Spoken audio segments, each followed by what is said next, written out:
The birthday party invitation sat on my desk like a ticking bomb. Its elegant cream-colored paper and handwritten note mocking me with every glance. I hadn't stepped foot in my hometown for 8 years, and now my cousin wanted me to be a guest of honor at her milestone celebration. The irony wasn't lost on me, the forgotten daughter suddenly important enough to stand beside the birthday girl. I'm Elise, and the last time I saw my parents, they made it painfully clear that a daughter wasn't what they had planned for their real estate legacy.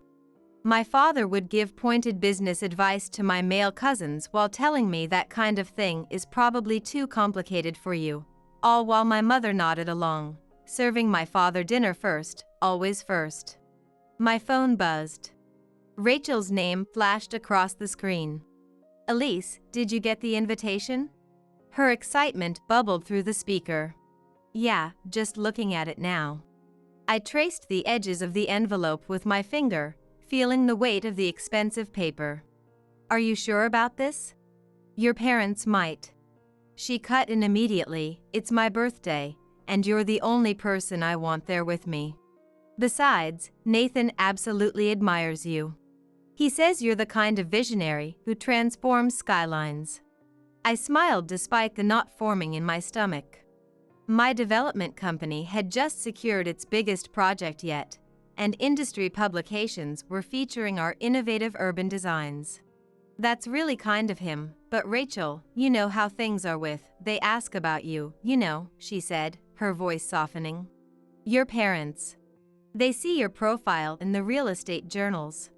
Mom mentioned that Aunt Patricia keeps every magazine where you're featured." My throat tightened. Funny way of showing interest. 8 years of silence, and they're collecting magazines like proud parents who'd been there all along. "There's something else." Rachel hesitated, her voice dropping. "They want to talk to you at the party. Your mom specifically asked if you'd be attending." The familiar anger flared in my chest, but I pushed it down, gripping my coffee mug tighter. "Did she happen to mention what about?" "No, but Elise, things change, people change. Maybe they've had time to reflect?" I glanced at my laptop screen, where projections for our latest development project waited for my review. The numbers were impressive, better than impressive. We'd expanded beyond expectations in just the past 2 years. "Listen, Rachel, I need to think about this. The party's in 10 days, that's not much time. Please say yes. It would mean so much." My office door opened, and Marcus walked in carrying 2 coffee cups, the aroma of fresh espresso filling the room. He raised an eyebrow at my expression. "I'll call you back," I told Rachel, ending the call. "Family drama?" Marcus placed a cup on my desk, the steam rising between us. "You look like you've just reviewed a catastrophic site report." "Worse, my parents want to talk." He sat down, leaning forward with concern etched across his face. "The same parents who told you that investing in your MBA was throwing money away because real estate is a man's business and you'd eventually just end up someone's wife?" "The very same," I confirmed, taking a sip of the rich coffee. Rachel seems convinced they've changed their tune. "People rarely change their foundations, Elise. They just put up new facades." He paused, watching me carefully. "Unless they need something. Like financing for a struggling business." A notification appeared on my phone from Zoe, my college friend who still had connections in our hometown. "Just heard through the grapevine you might be coming back for Rachel's birthday. Your mom was at the country club telling everyone how proud she is of her innovative daughter." Something feels off about this sudden maternal pride. I showed Marcus the message, my stomach twisting. He let out a low whistle, drumming his fingers on my desk. "Suddenly proud of her daughter, the successful developer, huh? Conveniently timed with your company's feature in Urban Development Quarterly." My thoughts exactly. I stood up and walked to the floor-to-ceiling windows, gazing out at the city skyline my projects were helping reshape. You know what the worst part is? Despite everything, a tiny part of me still craves their validation. How pathetic is that after all this time? Human, Marcus corrected firmly. But don't let that natural desire cloud your professional judgment. You built all this. He gestured around the sleek office with its architectural models and design awards, without a cent from them. While they were busy wishing for a son to take over their outdated business model, you were creating innovative urban spaces their imagination could never envision. My phone buzzed again. Another message from Rachel. There's something important you should know before you decide. Can we meet in person? It's not something I want to text about. I showed Marcus the message, feeling the weight of family obligations pressing down on me. Go to the party, he said with conviction. Whatever they want, whatever agenda they're working, face it directly. You're not that intimidated young woman anymore, you're Elise Morgan, whose designs are transforming communities. I picked up the invitation again, running my fingers over my name, Elise Morgan, not Elise Reed. I changed my last name the day I left home, choosing my grandmother's maiden name, the only person in my family who had recognized my potential and encouraged my vision. You're right, I told Marcus, straightening my shoulders. I'll go, but I'm going for me, not them. I typed a quick message to Rachel, I'm in, but I need all the details first. What's really going on? Her response came immediately, not over text. Can I stop by your office tomorrow? There's a lot you should know before you see them. I looked at Marcus, who was watching me with a mixture of concern and pride. Whatever scheme they're planning, I said, my resolve strengthening, they're about to discover that the daughter they dismissed has built exactly the life and business she was meant to create. That's the Elise I know, Marcus smiled approvingly. Now, shall we review those project projections?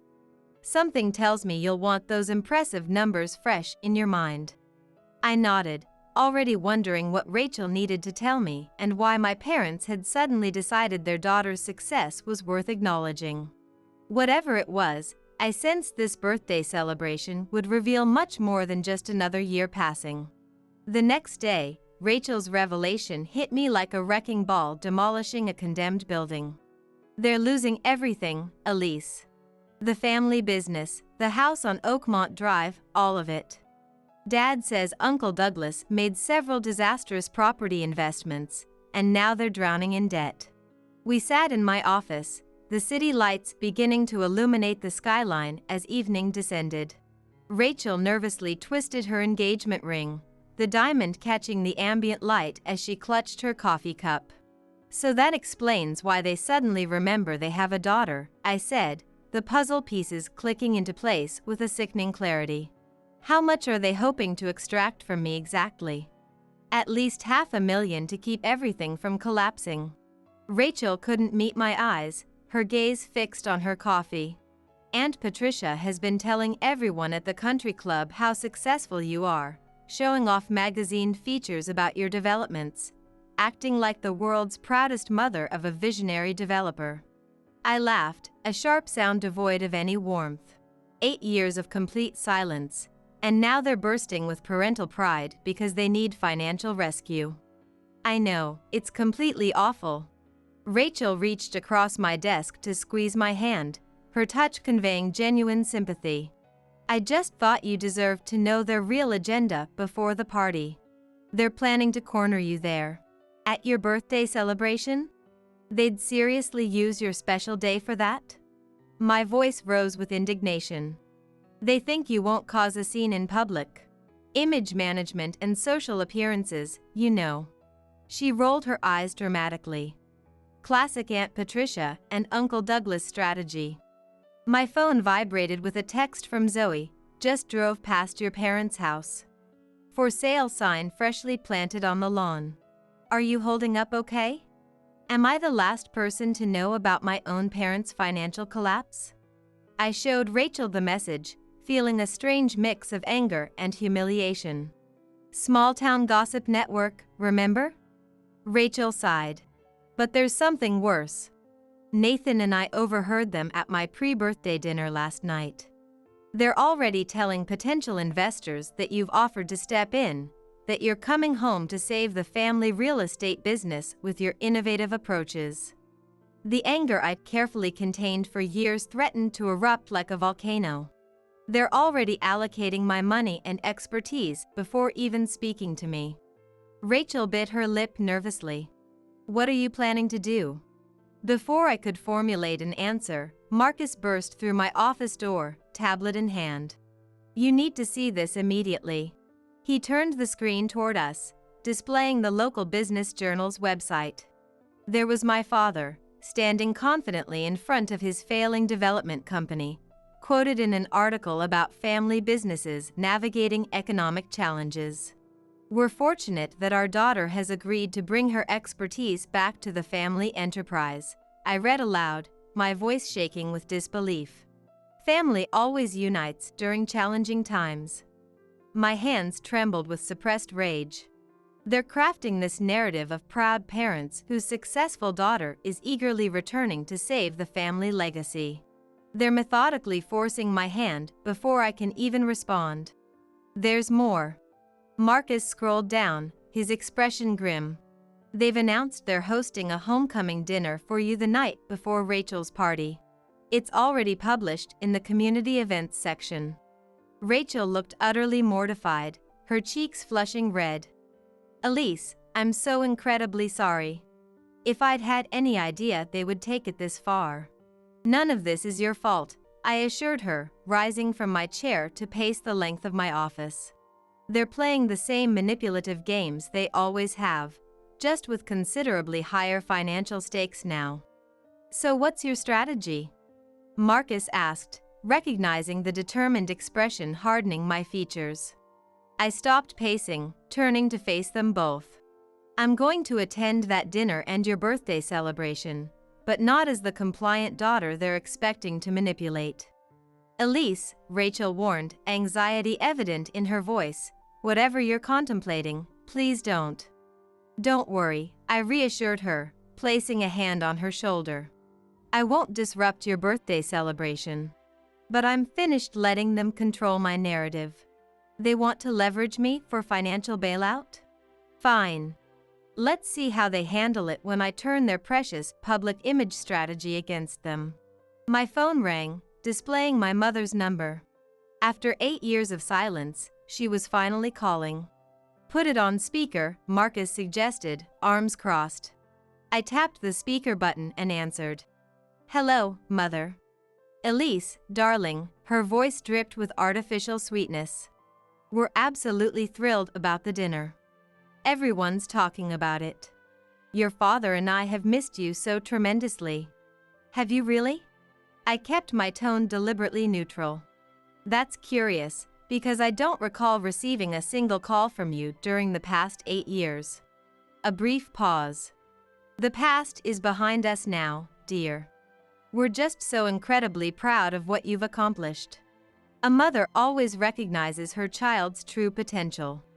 I caught Marcus's eye. He was shaking his head in obvious disgust. Does she? I asked pointedly. Because I distinctly remember you expressing completely different opinions about my capabilities and potential.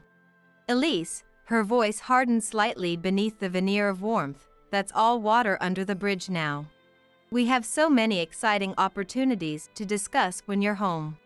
Such promising prospects for the family business.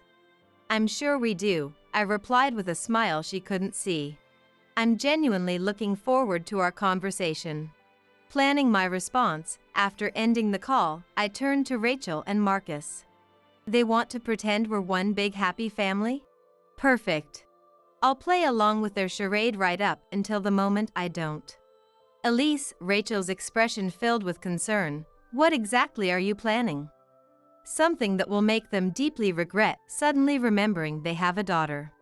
I picked up the birthday invitation, tapping it thoughtfully against my palm. But first, I need to make several strategic calls. If they're so eager to discuss money, let's have that conversation, but on my terms. Marcus smiled, a glint of appreciation in his eyes. Need any assistance with this? Actually, yes. I turned to Rachel.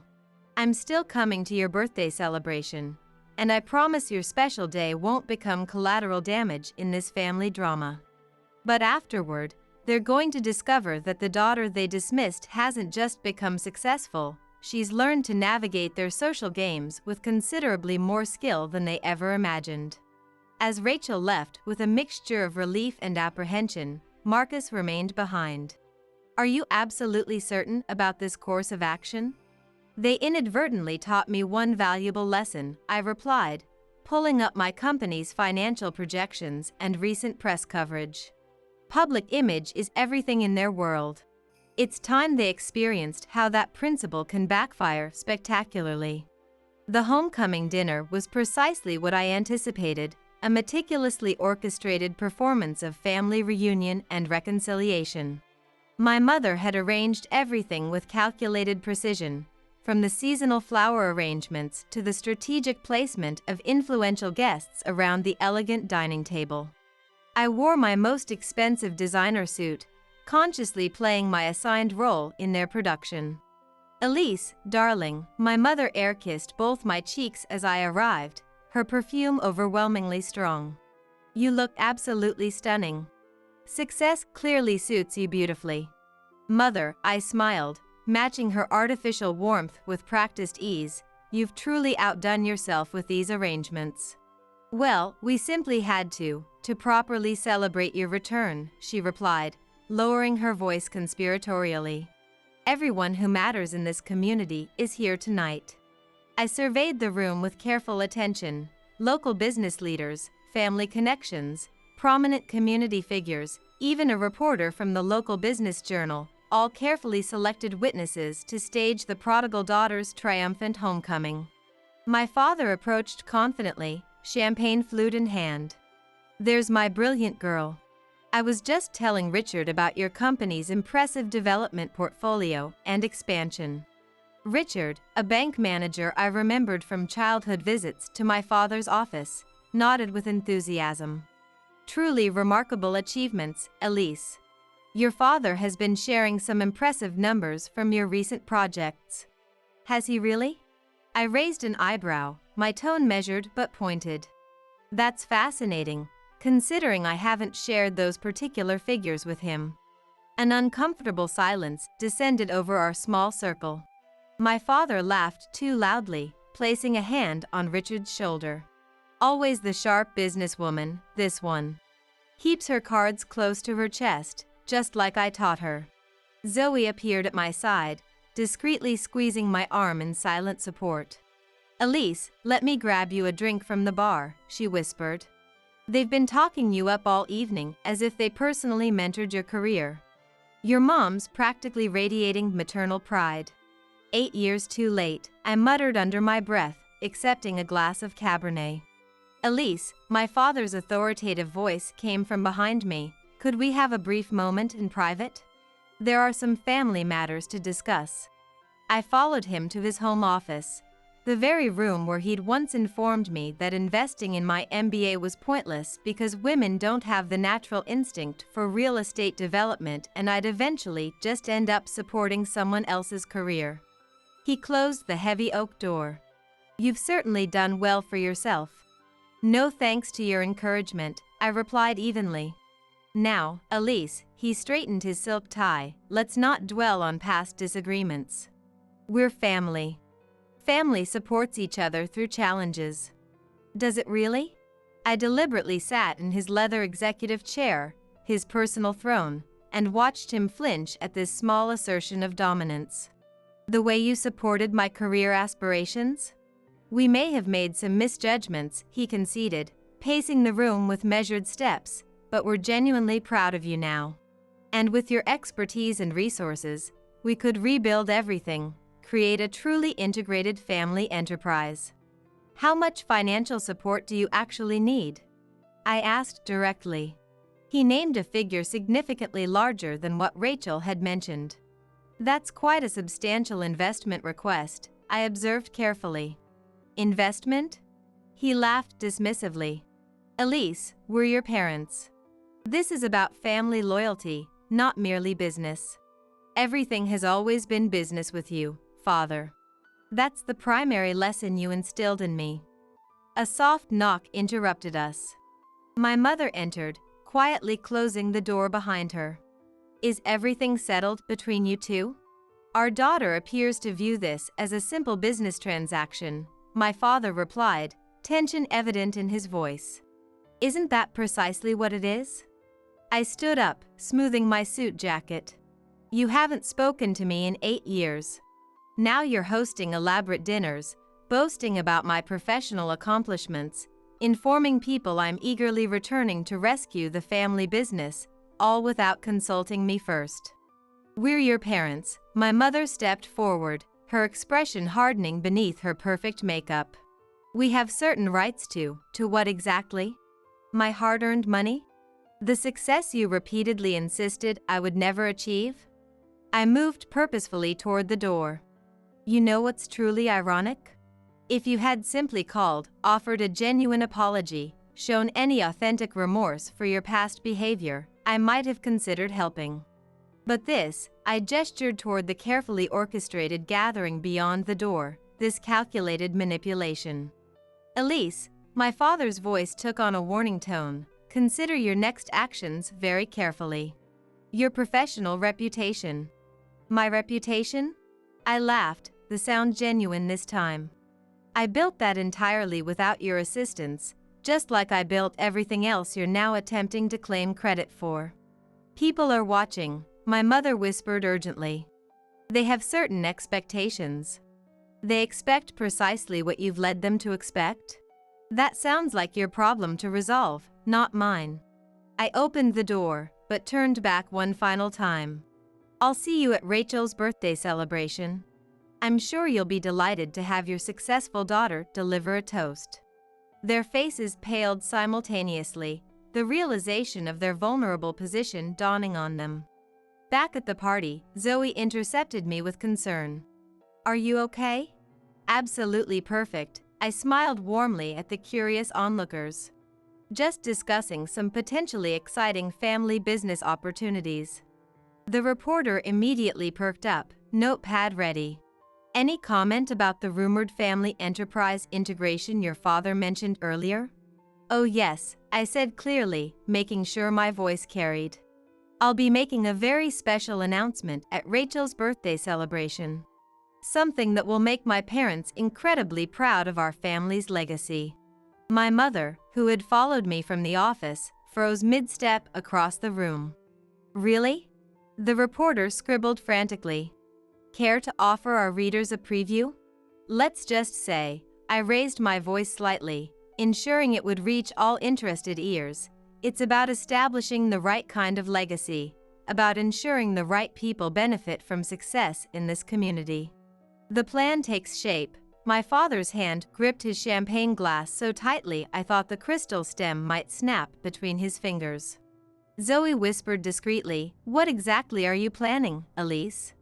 "Justice," I murmured back, my voice low but resolute, served ice cold with a generous side of karmic reckoning.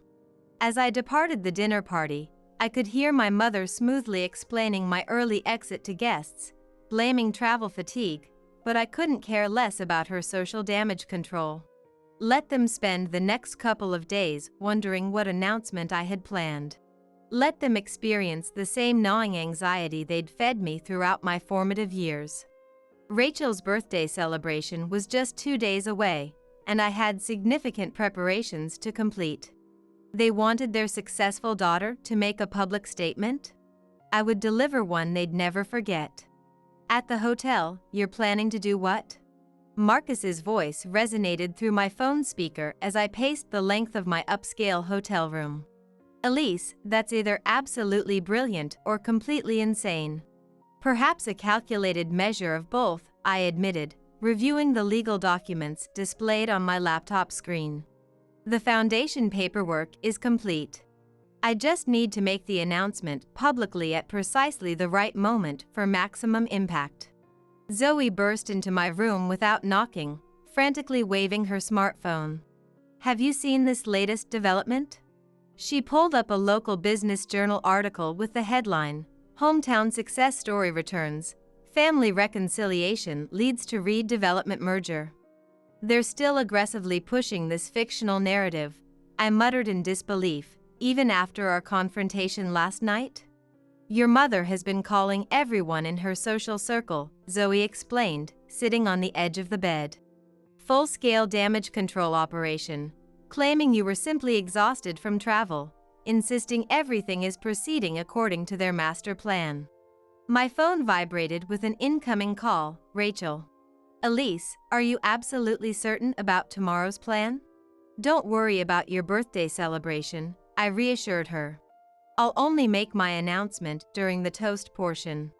The rest of your party will remain perfect and untouched by family drama. It's not just that, she hesitated noticeably. Your mom just called Nathan's parents directly. She's telling absolutely everyone that you're making a major investment announcement during your birthday toast. Marcus, still on speakerphone, laughed incredulously. They truly don't recognize when to abandon a failing strategy, do they? A firm knock interrupted us. Zoe opened the door to find Nathan standing there, his expression deeply concerned. Elise, he stepped into the room, we need to talk urgently. Your father cornered my father at the country club this morning. He's essentially promised them a substantial business partnership through your company's investment, naturally. Of course he has, I replied, closing my laptop with a decisive click.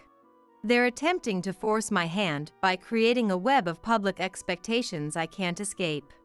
It's considerably worse than that. Nathan sat in the armchair by the window, his expression grave. They're actively leveraging these promises to secure immediate bridge loans, using your supposed involvement and investment as collateral. What? I stood up sharply, genuine shock coursing through me. That constitutes actual fraud, Marcus exclaimed through the speakerphone. Only if you don't ultimately comply with their narrative, Zoe pointed out pragmatically. They're calculating that you won't publicly humiliate them, regardless of their actions. They've severely miscalculated, I responded, pulling out my phone and dialing my attorney. Jennifer, proceed with everything we discussed, yes, tomorrow as planned. And please contact the appropriate regulatory authorities regarding those unauthorized financial promises being made in my name.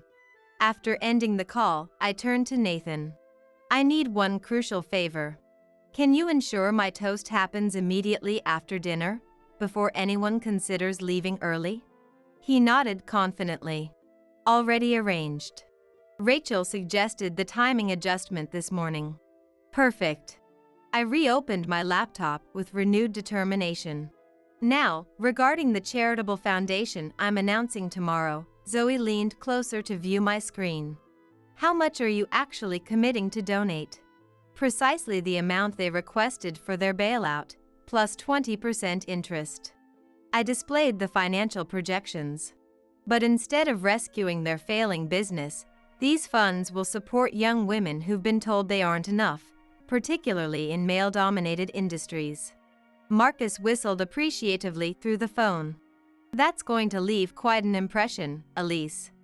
Nathan looked concerned, his brow furrowed. They're going to lose absolutely everything they've built. They already lost what truly mattered long ago, I replied with quiet certainty. They simply haven't recognized it yet. Another sharp knock interrupted us. This time my mother stood in the doorway when Zoe opened it. With practiced reflexes, Zoe quickly closed my laptop as my mother entered uninvited. Elise, darling, we really must discuss tomorrow's announcement in detail. She glanced pointedly at my friends. Privately, if you wouldn't mind. Anything you need to communicate, you can say in front of them, I stated firmly. They're family, the kind that actually supports me. She pressed her lips together in obvious frustration. Fine. Your father has meticulously arranged everything for when you announce the investment partnership. Who precisely said I'm announcing any investment? I challenged directly. She faltered visibly. But you absolutely must. We've already informed everyone that. That's entirely your problem, Mother, making promises about resources that aren't yours to commit. "We're your parents," she exclaimed, her carefully maintained composure cracking. "Are you really?" I stood, meeting her gaze directly. "Where exactly were you when I actually needed parents? When I was struggling to secure funding for my first development project? When I legally changed my surname because I couldn't bear to carry yours professionally?" She flinched noticeably. "We made some mistakes in the past."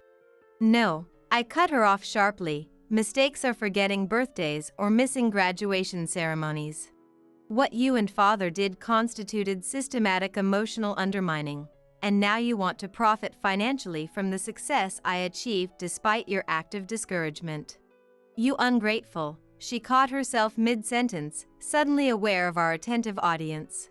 "Think carefully about what you're doing. Your father's professional reputation will be exactly what he has earned through his own actions." I opened the door pointedly. "Now, if you'll excuse me, I have an important toast to finalize." The night before, after she departed, Nathan let out a low whistle. That was incredibly intense. "Tomorrow will be substantially worse," Zoe cautioned, gathering her things. "Tomorrow will be justice," I corrected firmly, reopening my laptop with determination. "Marcus, is everything arranged on your end? Press release prepared to launch the moment my toast concludes?" "Absolutely confirmed," he replied through the speakerphone. "Both local business journals and several national real estate publications are already expressing interest in the story." "Excellent." I pulled up my meticulously crafted speech document. "Because tomorrow, my parents are going to discover that the daughter they never truly valued has developed into exactly the person she needed to become, someone who won't permit them to inflict on others the same damage they caused me." Zoe embraced me supportively. "Would you like us to remain while you practice your delivery?" "No," I smiled with quiet confidence. "I've got this completely under control." 8 years of mental preparation, remember? As they departed, I reviewed the speech one final time, making minor adjustments. Tomorrow, at my cousin's birthday celebration, I would finally express everything I'd restrained for nearly a decade, and I would do so in a manner that would make it impossible for my parents to manipulate the narrative afterward. They wanted their successful daughter to make a public statement. They were about to receive precisely what they had requested, though not at all what they expected. Rachel's birthday celebration was elegant and joyful. As guest of honor, I sat beside her at the main table, genuinely enjoying the festivities despite the underlying tension.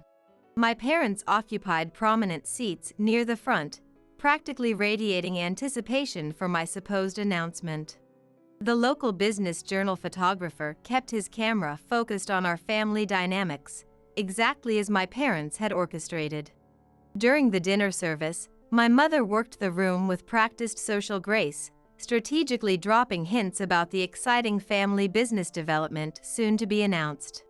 Meanwhile, my father huddled with potential investors in a corner, making confident promises he assumed I would be forced to fulfill. Zoe discreetly squeezed my arm as she passed my chair. "Holding up okay?" "Never felt more prepared," I replied calmly, watching the servers clearing the dessert plates. The moment was approaching rapidly. Nathan's father approached our table, beaming with misplaced enthusiasm. "Elise, Douglas has been sharing details about the merger plans. Absolutely brilliant strategic move for both companies." "Has he really?" I responded with a pleasant smile. "How fascinating to hear." The event coordinator's voice cut through the ambient conversation. "Ladies and gentlemen, we now invite Elise Morgan to offer a special birthday toast." My mother practically pushed through several guests to secure an optimal viewing position, her smartphone camera already positioned for recording. The business reporter flipped to a clean page in his notebook, pen poised expectantly. I approached the microphone with measured confidence, my hands perfectly steady. The speech I'd prepared felt like a precisely calibrated instrument of truth. When Rachel invited me to be part of her special celebration, I was genuinely touched. Family connections haven't always been. I paused deliberately, meeting my mother's eager gaze, straightforward in my experience. The room gradually quieted. My father's practiced smile faltered slightly. You see, I learned early in life that true family isn't merely defined by blood relations. It's about who genuinely believes in your potential when you have nothing tangible to offer, who steadfastly supports you when others insist you're not enough. My mother's camera lowered slightly, uncertainty creeping into her expression. Rachel stood by me when I launched my first development project, when industry veterans insisted a woman couldn't successfully navigate the real estate development field, when my own parents. I deliberately let the sentence hang unfinished, watching them shift uncomfortably. Well, let's just say they maintained different expectations for my future. The reporter's pen moved frantically across his notebook. But today isn't about revisiting the past, it's about shaping the future, about establishing meaningful legacy. I removed an elegant envelope from my jacket. My parents have been informing everyone about an exciting business announcement. They're correct, I absolutely do have one to share. My father sat up straighter, a triumphant expression crossing his features. Several potential investors leaned forward attentively. I'm announcing the creation of the Morgan Foundation for Women in Development and Architecture, funded with an initial endowment of $1 million, precisely double the amount my parents had requested for their bailout. The room erupted in surprised murmurs. My mother's smartphone clattered loudly against her water glass. This foundation will specifically support young women who've been told their ambitions exceed their capabilities, who've been denied opportunities because of gender preconceptions, who've had to construct their professional identities without family support networks. My father half rose from his chair, but my mother frantically grabbed his arm. Each year, we'll provide comprehensive scholarships to women who dream beyond their current circumstances, who refuse to allow others to define their professional worth or potential. I looked directly at my parents without flinching, who understand that genuine support comes without manipulative conditions attached. The reporter was visibly energized, scribbling frantically. To launch this important initiative effectively, I'm partnering with several women-led architecture and development firms to create structured mentorship programs, because sometimes, I smiled warmly at Zoe, at Rachel, at everyone who had genuinely supported my journey. The family we consciously choose proves stronger and more nurturing than the family we're accidentally born into. I raised my champagne glass toward Rachel and Nathan. Thank you for demonstrating what authentic family support truly resembles. The applause was overwhelmingly enthusiastic. My father abruptly stood and stormed toward the exit, followed by several visibly confused potential investors. My mother remained frozen in her seat, watching her carefully constructed narrative disintegrate completely. Rachel embraced me tightly, whispering, "That was absolutely perfect and completely worth any drama." The business reporter immediately approached. "Ms. Morgan, would you care to comment on your parents' recent public statements regarding a family business merger and investment?" "I'm afraid they made those statements without any consultation with me," I responded with calm clarity. "Any claims they've made regarding my involvement in their business ventures are entirely incorrect. And regarding the bridge loans they've apparently secured based on your supposed investment commitment?" "I have absolutely no knowledge of such financial arrangements," I replied evenly, "but I'm confident the appropriate regulatory authorities will take considerable interest in investigating any potentially fraudulent representations made in my name." My mother finally approached, her face tightly controlled but furious. "Elise, how could you possibly do this?" "How could I do what exactly, Mother? Help aspiring young women instead of enabling poor business practices? Create something meaningful and lasting instead of merely bailing out your failing development company?" "We're your parents," she exclaimed, her voice rising slightly. "No," I cut her off decisively, "you're simply people who happen to give birth to me. Actual parents support their children's aspirations. Real parents love without calculating potential return on investment. You've consistently failed at both fundamental parental responsibilities. The reporter captured every word of our exchange. Zoe appeared with my coat, signaling our departure. I nodded appreciatively, then turned back to my mother one last time. The Morgan Foundation's first scholarship will be awarded next month at a formal ceremony. You're welcome to attend as guests, not as parents. Perhaps you'll observe something valuable about what genuine family support actually looks like in practice. As we departed, I could hear the excited buzz of conversations spreading through the room, noticed the reporter already rapidly typing notes into his smartphone, observed my mother's rigidly maintained smile as she desperately attempted to salvage the remaining fragments of her social standing. "You actually did it," Zoe grinned, her arm linked supportively through mine. "No," I corrected her, feeling an unexpected lightness I hadn't experienced in years. "We accomplished this together, all the people who showed me what authentic family truly means." Behind us, the birthday celebration continued, but the story everyone would remember wasn't about Rachel's milestone birthday. It was about a daughter who transformed her parents' manipulative tactics into something genuinely powerful and constructive, and that transformation constituted the most satisfying form of justice possible. The morning after Rachel's celebration, my phone wouldn't stop vibrating with notifications. The local business journal's headline boldly proclaimed, "Development CEO announces $1 million foundation, reveals long-standing family estrangement." "Your mother has called 17 times already. You've effectively gone viral," Marcus announced, entering my hotel suite carrying fresh coffee and his tablet. National business media is picking up the story with angles like, "Daughter transforms parents' manipulation into force for community good." Zoe looked up from scrolling through her phone. "Your mom's attempting damage control across social platforms, claiming it's all an unfortunate misunderstanding that will be resolved privately. Is that the reason behind her nonstop calling?"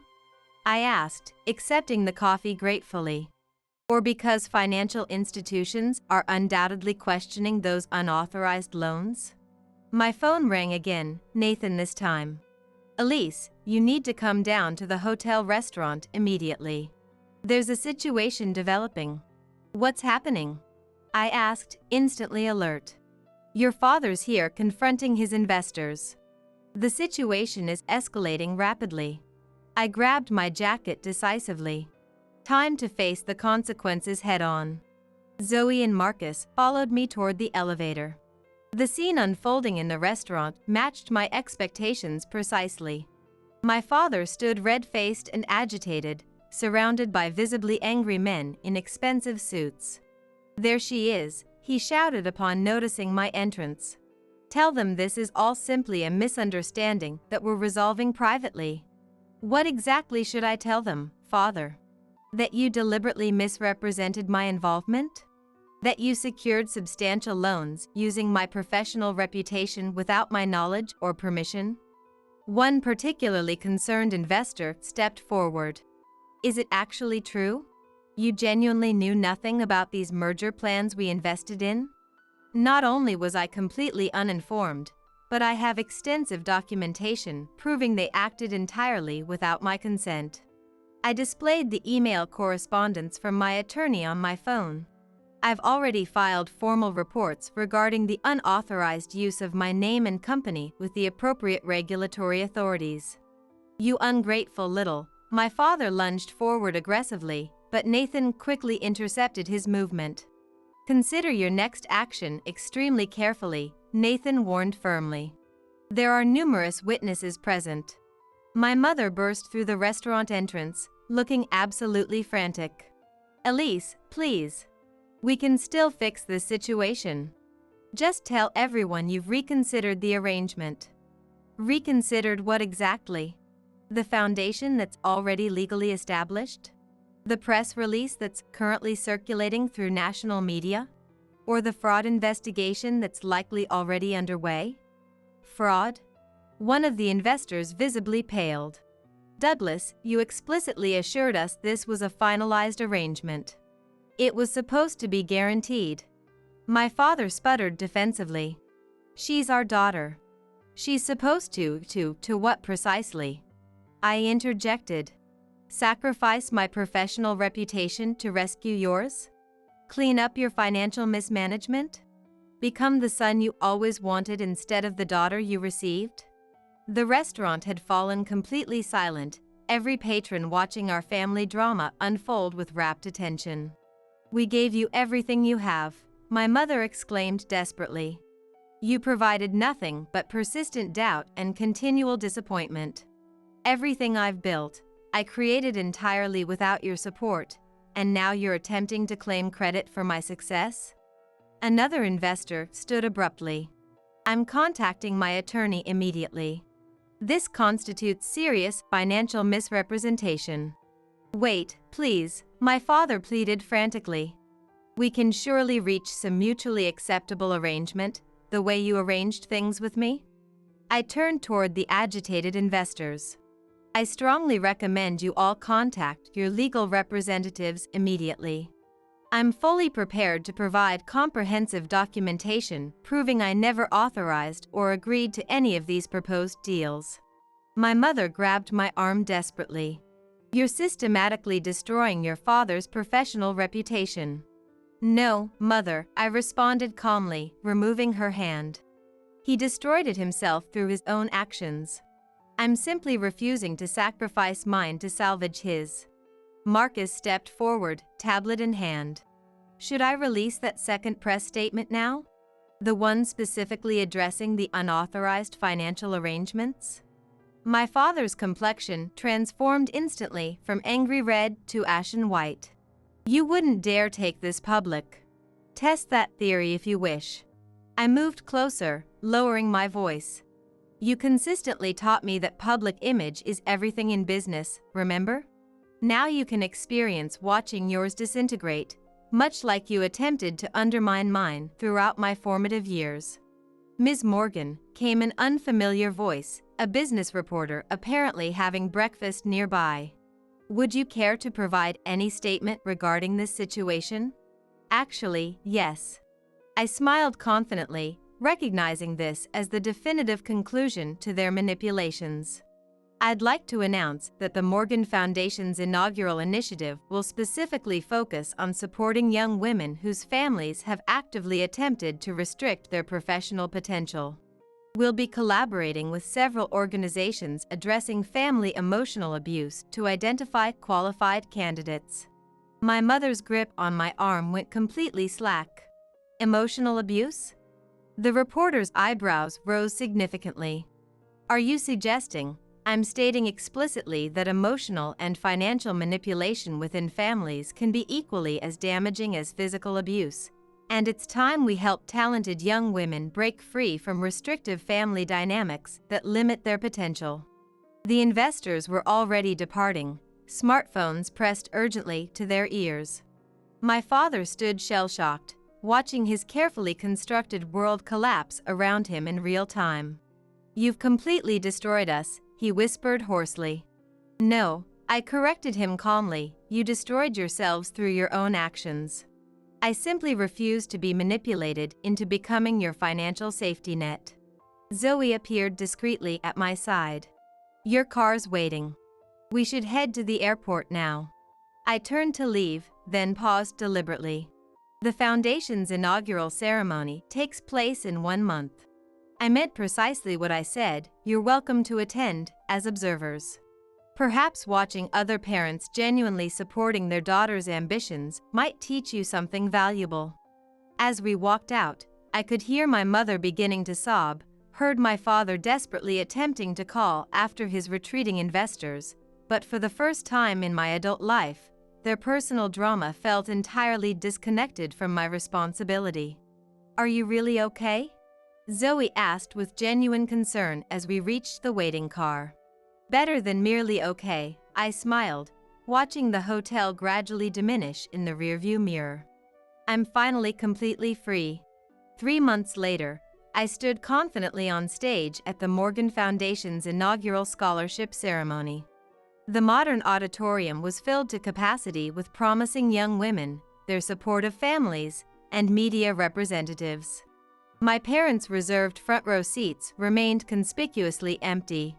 Our first scholarship recipient, I announced with genuine pride, is Alicia, a remarkably talented 17-year-old whose high school counselor told her that girls don't have the spatial reasoning for architecture.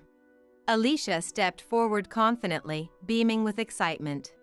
Her mother wiped joyful tears from her eyes while applauding enthusiastically. With this scholarship, Alicia will attend Cornell's architecture program next fall, but more importantly, she'll understand that her dreams are entirely valid, her ambitions absolutely worthy of pursuit, and her gender completely irrelevant to her potential for success. The applause resonated thunderously throughout the auditorium. From stage right, Zoe flashed me an enthusiastic thumbs up. A slight commotion at the rear entrance caught my attention. My mother slipped quietly into the auditorium, looking noticeably diminished from her usual commanding presence. She selected a seat in the very last row, clutching her handbag tightly like a protective shield. I continued with the ceremony, introducing each remarkable recipient, Jasmine, who developed a community-based urban planning initiative in her underserved neighborhood, Kylie, who created an app connecting young women with mentors in architecture and construction, Taylor who. The auditorium doors opened again. My father entered hesitantly, pausing before reluctantly sitting beside my mother. Their presence registered neither as victory nor defeat, merely as an incidental footnote to the larger narrative unfolding. After the formal ceremony concluded, during the celebratory reception, Zoe subtly nudged my arm. "Your mother's approaching." She moved tentatively through the crowd, appearing lost and out of place among the celebrating families. "Elise, Yes?" I responded neutrally. "Your father's business is completely gone," she said quietly, her voice lacking its usual confidence. "The house as well. The financial investigators uncovered everything." "I'm aware." I observed Alicia enthusiastically embracing her visibly proud mother across the room. The local business publications had documented the collapse thoroughly. "We're relocating to your aunt's guest house temporarily," she explained, unconsciously twisting her wedding ring. "Your father's attempting to find employment, but at his age. Are you here seeking sympathy or financial assistance?" I asked directly, because I've exhausted my supply of both where you're concerned. "I'm here because," she glanced around at the celebrating families surrounding us, "because I watched that young woman's mother embracing her daughter, genuinely celebrating her ambitions instead of undermining them. And I finally recognized I never provided that support for you." "No, you certainly didn't." "Is it possibly too late?" Her voice cracked with unexpected emotion to learn how to change that. Before I could formulate a response, Alicia bounded energetically over to us. "Ms. Morgan, my mom is absolutely desperate to thank you personally." Alicia's mother followed, radiating genuine parental pride. "What you're creating through this foundation, it's genuinely transforming these young women's lives, showing them they can achieve anything regardless of obstacles." My mother observed this exchange silently, her expression unreadable behind her carefully maintained composure. "That's precisely our mission," I smiled warmly at Alicia, ensuring no talented young woman feels constrained by anyone else's limited expectations. "Elise," my mother spoke softly, using my chosen name deliberately, Could I volunteer here with the foundation? Learn how to properly support young women the way I should have supported you?" I studied her face carefully, searching for any trace of manipulation but finding what appeared to be genuine regret. "The foundation consistently needs volunteers, but understand you'd begin at entry level. No preferential treatment." I completely understand those terms. "And what about father?" She shook her head slowly. "He's not emotionally prepared. Perhaps he never will be. But I need to do this for myself, to address all the opportunities one missed with you." Marcus approached with his tablet displaying news updates. The foundation story continues gaining momentum. More development companies are expressing interest in partnership opportunities. We're receiving scholarship applications from across the country. My mother turned to leave, but I caught her arm lightly. Thursday mornings, that's when we conduct volunteer orientation and training. Don't arrive late. Her eyes welled with unexpected tears. Thank you. As she walked away, Zoe whispered close to my ear, "Are you absolutely certain about this decision?" Breaking the cycle, no, I admitted, studying my mother's retreating figure, but this foundation exists specifically to break destructive cycles. Perhaps it's time to break this particular one too. The reception continued energetically around us, scholarship recipients capturing selfies with their acceptance letters, parents embracing their daughters with genuine pride, dreams visibly taking flight throughout the room. My father had already departed, clearly unable to witness this celebration of everything he had actively opposed throughout his career. Alicia's mother approached us again, radiating warmth. "Your parents, are they proud of what you've created here?" "My father isn't capable of that yet," I answered honestly. "My mother is gradually learning how to be." But the true pride, I gestured expansively at the room filled with celebrating families, comes from watching parents like you unconditionally supporting your daughter's ambitions. That's the genuine purpose behind this foundation. "Well, we're incredibly proud of you," she stated with absolute conviction, "every single one of us here." Later, as we finished packing up materials, Marcus showed me additional media coverage on his tablet. "Your father's business collapse, the fraud investigation findings, the community's stunned reaction, it's dominating all the local business news." "Karma certainly proves itself real sometimes," Zoe commented thoughtfully. "Perhaps," I responded, watching my mother helping staff members clean up refreshment tables, visibly working to establish her place in this unfamiliar environment, but personal growth is equally real.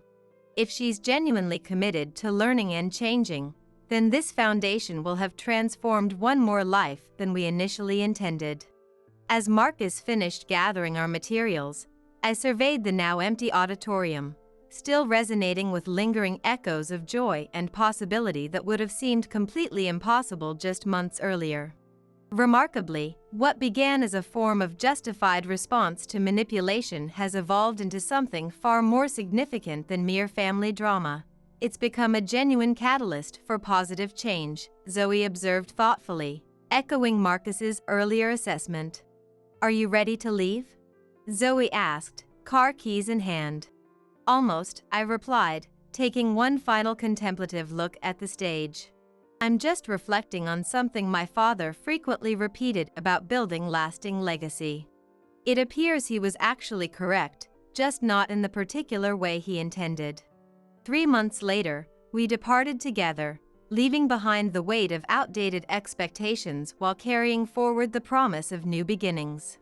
The Morgan Foundation's office hummed with productive activity as I reviewed scholarship applications with our team. My mother sat at a volunteer workstation, methodically organizing candidate files. 3 months of consistently showing up every Thursday morning had earned her a regular position, though some staff members still regarded her with understandable wariness. "Elise," she approached my desk hesitantly, "I think you should review this particular application personally." I accepted the file, reading through the young applicant's story, a brilliant 16-year-old aspiring urban planner whose parents refused to support her educational goals, insisting architecture remained impractical for women. The situation reflected painful historical patterns. "It's almost like looking directly into a mirror, isn't it?" my mother observed, her voice wavering slightly with emotion. "The crucial difference being that this young woman will receive the support she deserves." I decisively pressed the approval stamp onto the application. "That's precisely why this foundation exists." Zoe burst into the office, energetically waving her smartphone. "Your father's appearing on the local business news right now." She displayed the video footage. There he stood, being interviewed outside his new workplace, a junior position at a modest architectural firm. I lost absolutely everything. he acknowledged directly to the camera, because I refused to recognize that professional standards have evolved. My daughter, he paused, looking squarely into the lens, conclusively proved me wrong about everything I thought I understood. Please turn that off, I requested quietly. He's been inquiring about you regularly, my mother ventured cautiously, following all the foundation's development and progress. Good for him, I responded neutrally, returning my attention to the applications. Marcus entered carrying takeout bags, accompanied by Rachel and Nathan. Surprise inspection visit. We brought lunch and exciting news, Rachel announced enthusiastically. We're expecting a baby girl, Nathan added proudly. The office immediately erupted in delighted cheers and congratulations. My mother remained in the background, visibly uncertain about her place in this celebration. Have you informed your parents yet? I asked Rachel. Yes, just yesterday, she confirmed, then hesitated momentarily. Actually, Uncle Douglas specifically asked if you would consider being her godmother. His exact words were Elise would teach her to be genuinely strong. The room fell suddenly silent. My mother accidentally dropped a stack of files she'd been organizing. Did he really? I maintained a deliberately neutral tone. Interesting timing for this apparent change of perspective. Elise, my mother spoke softly, we both have experienced significant changes. Watching you build this foundation, helping these young women, it's revealed everything we fundamentally misunderstood and handled incorrectly. I finally looked directly at her, acknowledging her consistent efforts. You've demonstrated genuine commitment to changing, you show up reliably, complete the necessary work, and face your past mistakes directly. But for him, one television interview and a message delivered through Rachel hardly erases years of dismissive behavior. I understand completely, but the office door opened again unexpectedly. My father stood hesitantly in the doorway, looking noticeably uncomfortable in his off-the-rack suit, so different from his former tailored wardrobe. What brings you here? I asked, rising from my chair in surprise. I came to apply, he responded simply, holding up a volunteer application form. To learn, like your mother has been doing. Zoe moved protectively closer to my side while Marcus crossed his arms skeptically. Why now, specifically? I demanded. Because I was completely wrong, he acknowledged, stepping forward with uncharacteristic humility. Wrong about everything, about your capabilities, about women in professional development, about what constitutes meaningful legacy. He gestured around at the busy foundation office. This, what you've created here, represents something far more valuable than any development project I ever built. It's not nearly that simple, I responded carefully. I recognize that completely, he placed the volunteer application on a nearby desk. I'm not requesting forgiveness, I'm simply asking for an opportunity to learn, to understand, to improve, following your mother's example. She's always been braver than me, it just took losing everything material for me to recognize that truth. He looked thoughtfully at the application files surrounding us. Each of these represents a young woman I would have immediately dismissed, exactly as I dismissed you and your potential. Rachel stepped forward supportively. Elise, remember what you emphasized at the foundation launch about breaking destructive cycles? After a long moment, I picked up his volunteer application. Bottom-level position, absolutely no special treatment. One mistake, one attempt to take undue credit or control anything, and you're immediately out. Is that completely understood? He nodded solemnly. And regarding the godmother request, did you genuinely mean that? Every word, he replied quietly. You embody everything I should have recognized and been proud of from the very beginning. Full circle, I handed the application form to my mother. Put him in next Thursday's training group, standard volunteer orientation, no exceptions. He nodded appreciatively, turning toward the exit. Dad? I called after him. He stopped immediately.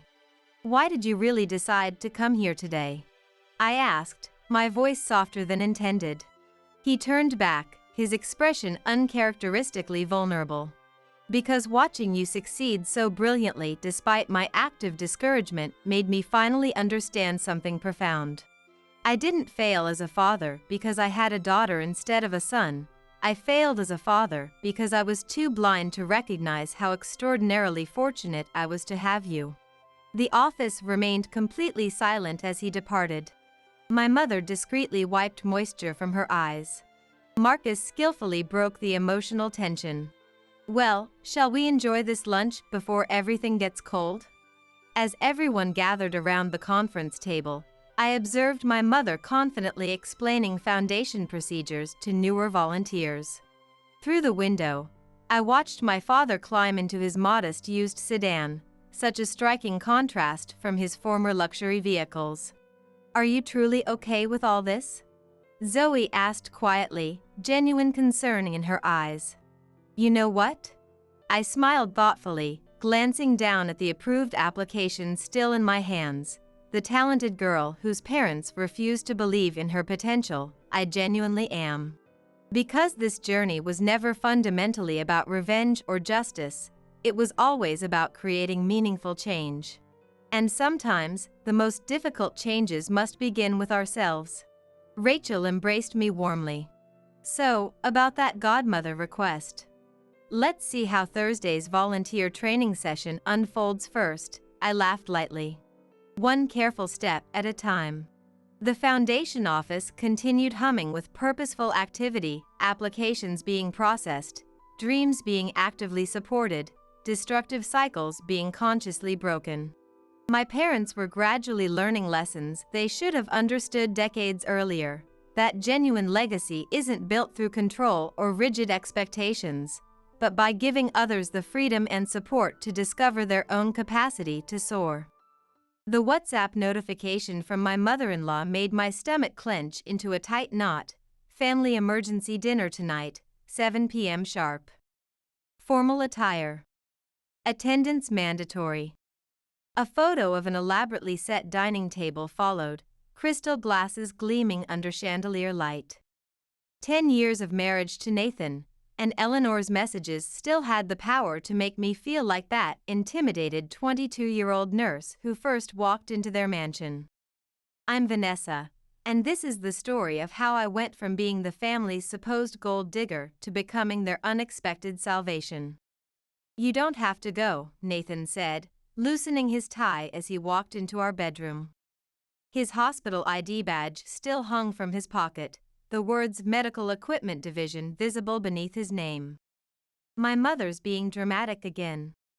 Probably another charity function she wants us to fund. I set my phone down and met his concerned gaze, noticing the familiar crease between his eyebrows that appeared whenever he was caught between me and his family.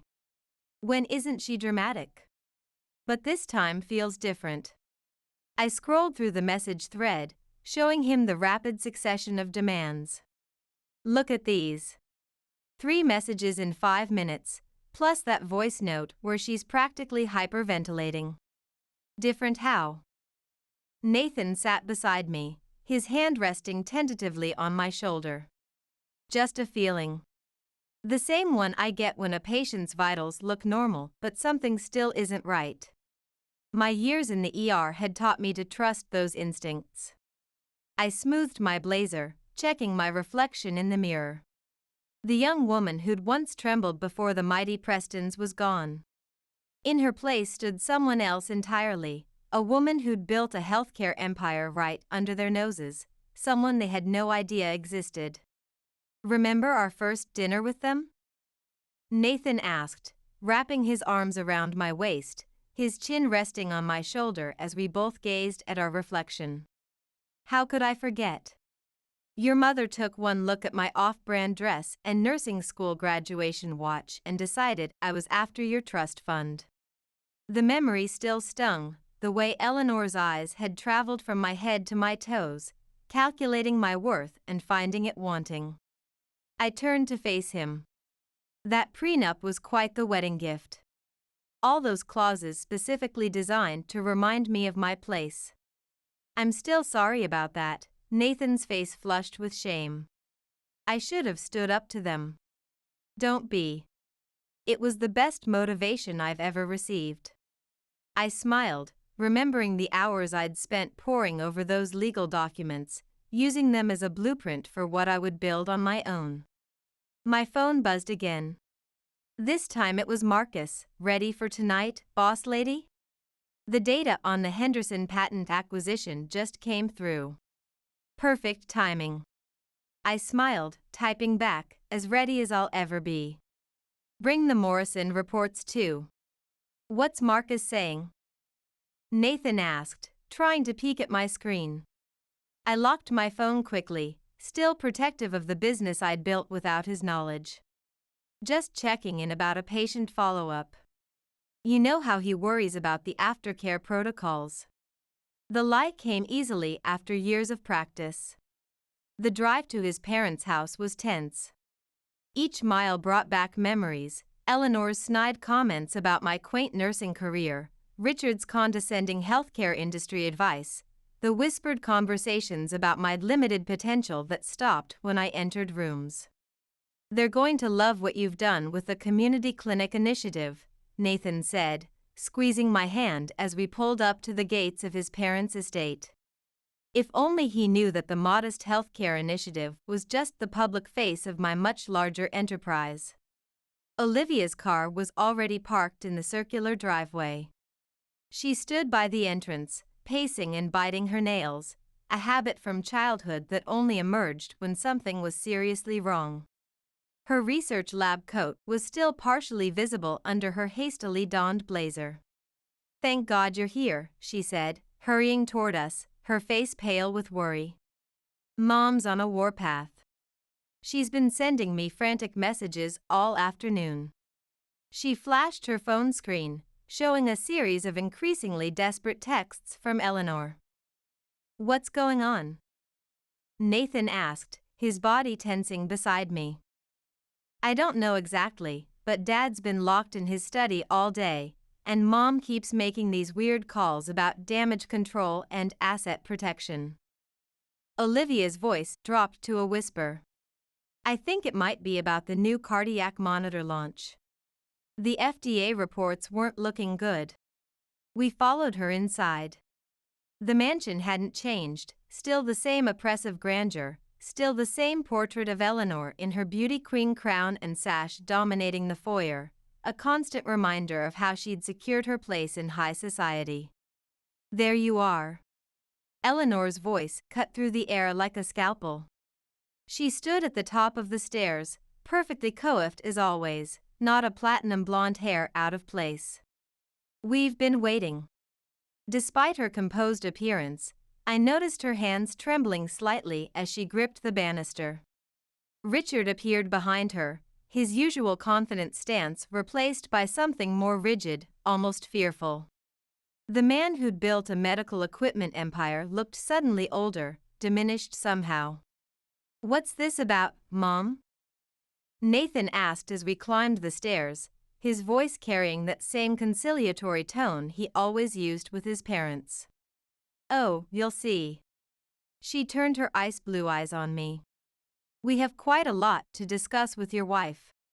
The way she said wife, like it was a diagnosis of a terminal condition, made my blood boil, but I kept my face neutral, years of patient care serving me well. We filed into Richard's study. The room smelled of expensive cigars and aged leather, but something was different. The prized medical innovation awards and framed patents that usually lined the walls were missing. "Sit," Eleanor commanded, pointing to the chairs arranged before Richard's desk. I took my seat, noting how Olivia chose to stand by the window instead of joining her mother's side, nervously fingering the thumb drive in her pocket. "Interesting. We know what you've been doing," Eleanor said, placing a folder on the desk between us. "Did you really think you could get away with it?" "Get away with what, exactly?" I asked, my voice steady despite my racing heart. Had they discovered my company? My acquisitions? The patient data transfers, the shell companies, the offshore accounts. Richard spoke for the first time, his voice heavy with accusation. We've tracked it all. Nathan stood up, his face flushed with anger. What are you talking about? Vanessa would never compromise patient data. Your wife, Eleanor Spat, has been systematically stealing from this family's company for years, using her position at that clinic to harvest confidential information, and we have proof. I couldn't help it. I laughed. The sound seemed to startle everyone in the room, echoing off the leather-bound medical texts that lined the remaining shelves. Something funny about medical ethics violations, Vanessa? Richard demanded, his knuckles white as he gripped the edge of his desk. I reached for the folder, flipping it open with steady hands. Inside were transaction records, business filings, and patent applications. They had indeed been tracking something, just not what they thought. You know, I said, closing the folder with a deliberate snap, for people so concerned about their medical technology empire, you really should have paid more attention to who's been acquiring your patents and buying up your company's debt. The color drained from Richard's face. What is she talking about? Nathan asked, looking between his parents and me, confusion etched across his features. I stood up, smoothing my skirt, feeling the confidence that came from knowing I held all the cards. I think it's time we had a different kind of family meeting, one where we discuss how I'm going to save your healthcare empire from collapse and protect the patients who depend on your medical devices.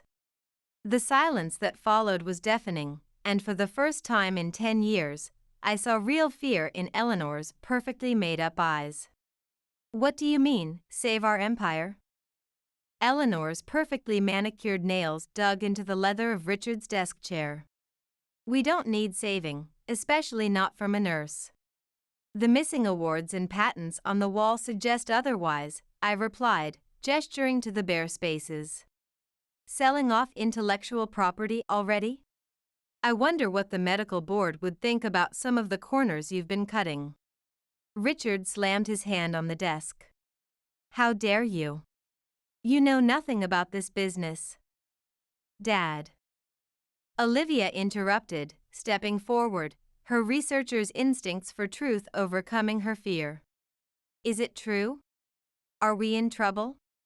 Is that why you rejected my proposal for more affordable cardiac monitors? The silence that followed was answer enough. Nathan moved closer to me, his expression a mix of confusion and dawning realization. Vanessa, what's going on? He asked quietly, his voice barely above a whisper. I pulled out my phone and called Marcus. Send them in, I said, then ended the call, feeling the weight of a decade-long secret finally lifting from my shoulders. Send who in? Eleanor demanded, her voice rising an octave. My team of healthcare analysts and financial advisors.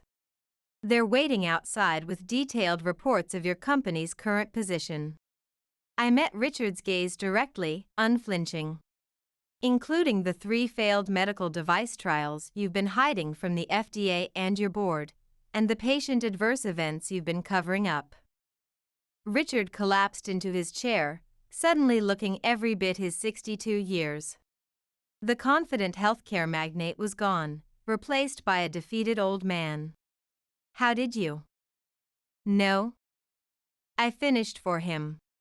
I've been monitoring your company for years. The failed cardiac device that caused 3 deaths in clinical trials, the catastrophic investment in that pharmaceutical startup that went nowhere, the mounting debt you've been shuffling between subsidiaries while cutting corners on patient safety protocols. Nathan's face hardened, lines appearing around his mouth that I'd never seen before. Dad, is this true? You've been endangering patients? Before Richard could answer, the study door opened. 3 people in professional attire entered, carrying tablets and digital displays. They silently distributed documents to everyone in the room, their movements precise and efficient. Page 1 shows your current debt position and liability exposure, I explained, my voice steady as a surgeon's. Page 2 shows who holds that debt and the patents you've been desperately trying to protect. Pay particular attention to the highlighted sections about patient safety violations. The room fell silent as they read. I watched Eleanor's face transform from contempt to absolute horror as she processed what the numbers meant for her carefully constructed social position. "This is impossible," she whispered, her perfectly manicured hand trembling as it covered her mouth. "We would have known." "Mom," Olivia's voice cracked as she looked up from her papers, her researcher's mind quickly grasping the implications. "We're not just nearly bankrupt, we're facing class action lawsuits when this gets out." "Not necessarily," I corrected. "You would be if not for the anonymous healthcare investor who's been strategically acquiring your debt and problematic patents for the past 3 years, and implementing silent fixes to prevent patient harm." Nathan's head snapped up, eyes widening in realization. "You?" I nodded, feeling a strange mix of triumph and relief. "Remember that prenup you made me sign? The one with 17 specific clauses designed to remind me of my place, that specified I couldn't touch any family assets or claim any part of the family medical business?" I allowed myself a small smile. "Well, I followed those terms to the letter. I built something of my own instead. The Community Healthcare Initiative," Nathan said slowly, understanding dawning. "It wasn't just a charity side project, was it? The foundation is very real and has helped thousands of patients, but it was just one branch of what I created." I turned to my team. "Show them the Artemis Healthcare Group portfolio." More documents were distributed with calm efficiency. I watched as understanding dawned on their faces, followed by disbelief. $8.7 billion in healthcare assets, I stated clearly, built from scratch over 10 years. No family money, no connections, just hard work, clinical experience, and determination. The same determination you tried to break when you called me a gold-digging nurse with limited potential. "Impossible," Eleanor repeated, but her voice was hollow, the fight draining from her eyes.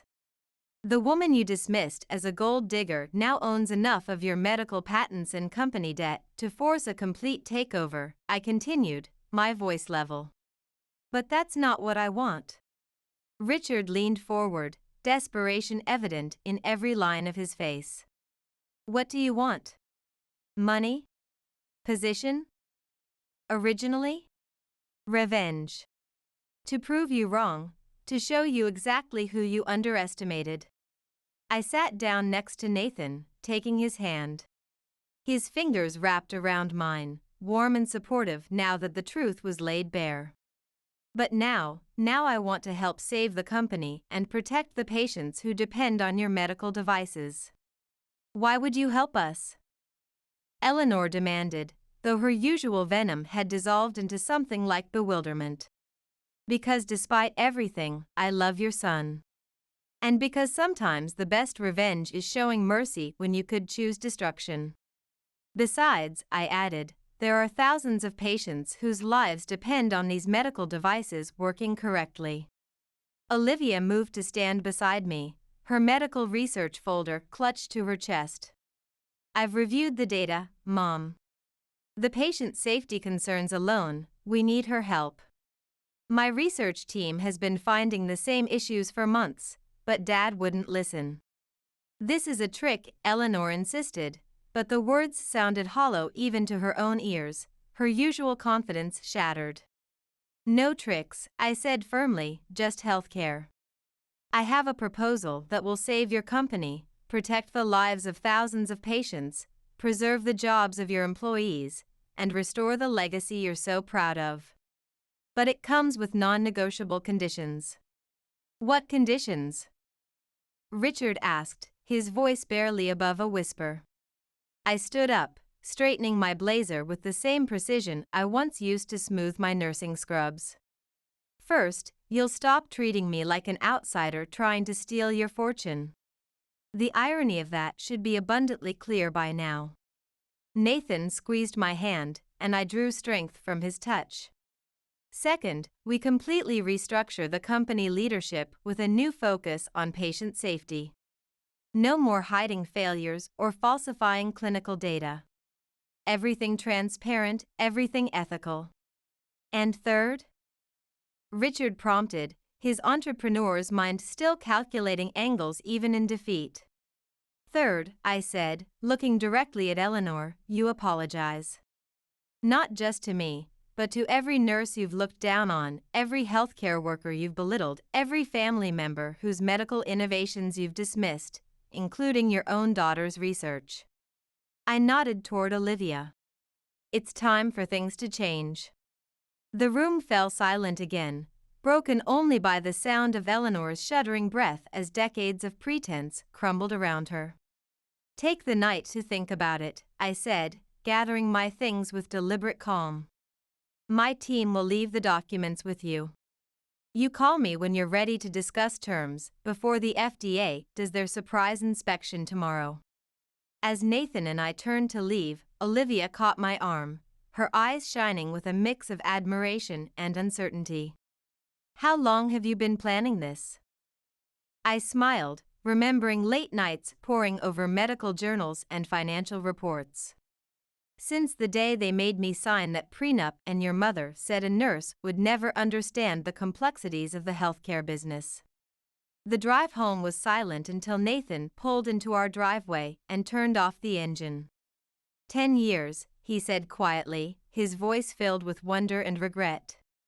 You built a healthcare empire right under my nose while I was complaining about hospital administration politics. For 10 years I wanted to tell you so many times, I replied, turning to face him, seeing him clearly through new eyes. But I needed to do this on my own, to prove to myself what I was capable of without the Preston name opening doors. Show me, he said suddenly, a new respect in his eyes. Show me everything you've built. 20 minutes later, we sat in my home office, a room Nathan had always assumed was just for my charity work and patient follow-ups.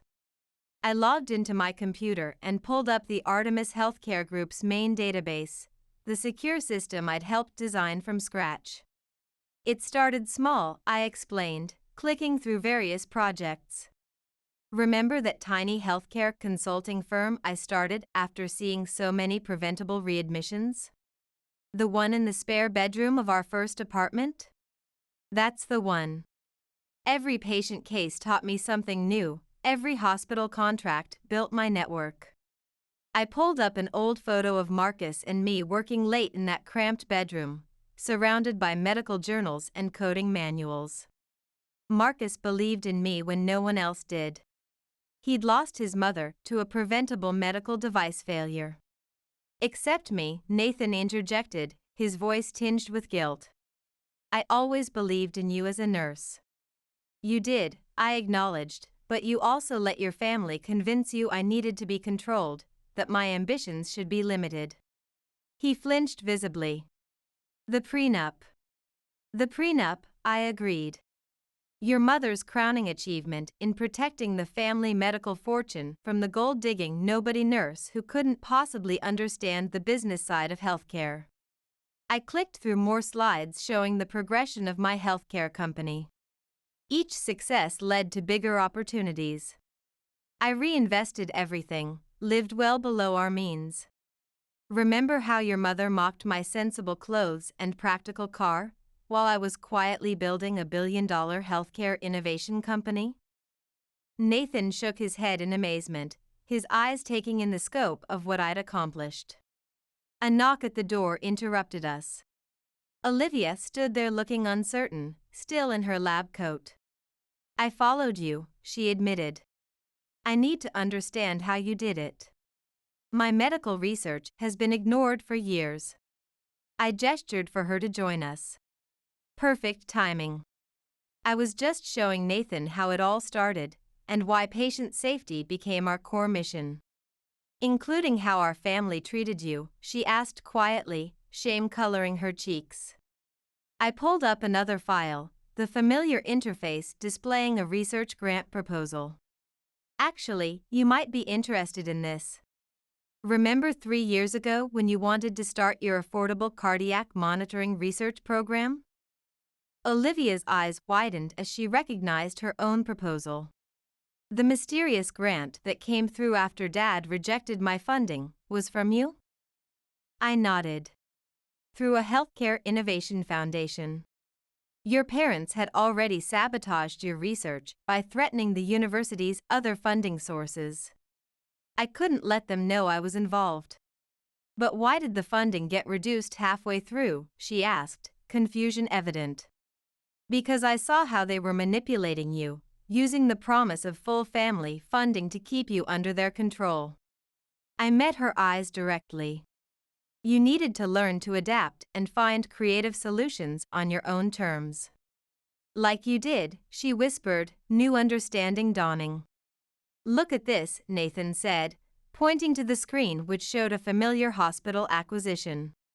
The Henderson Medical Center turnaround, that was you? I nodded, unable to keep the pride from my voice.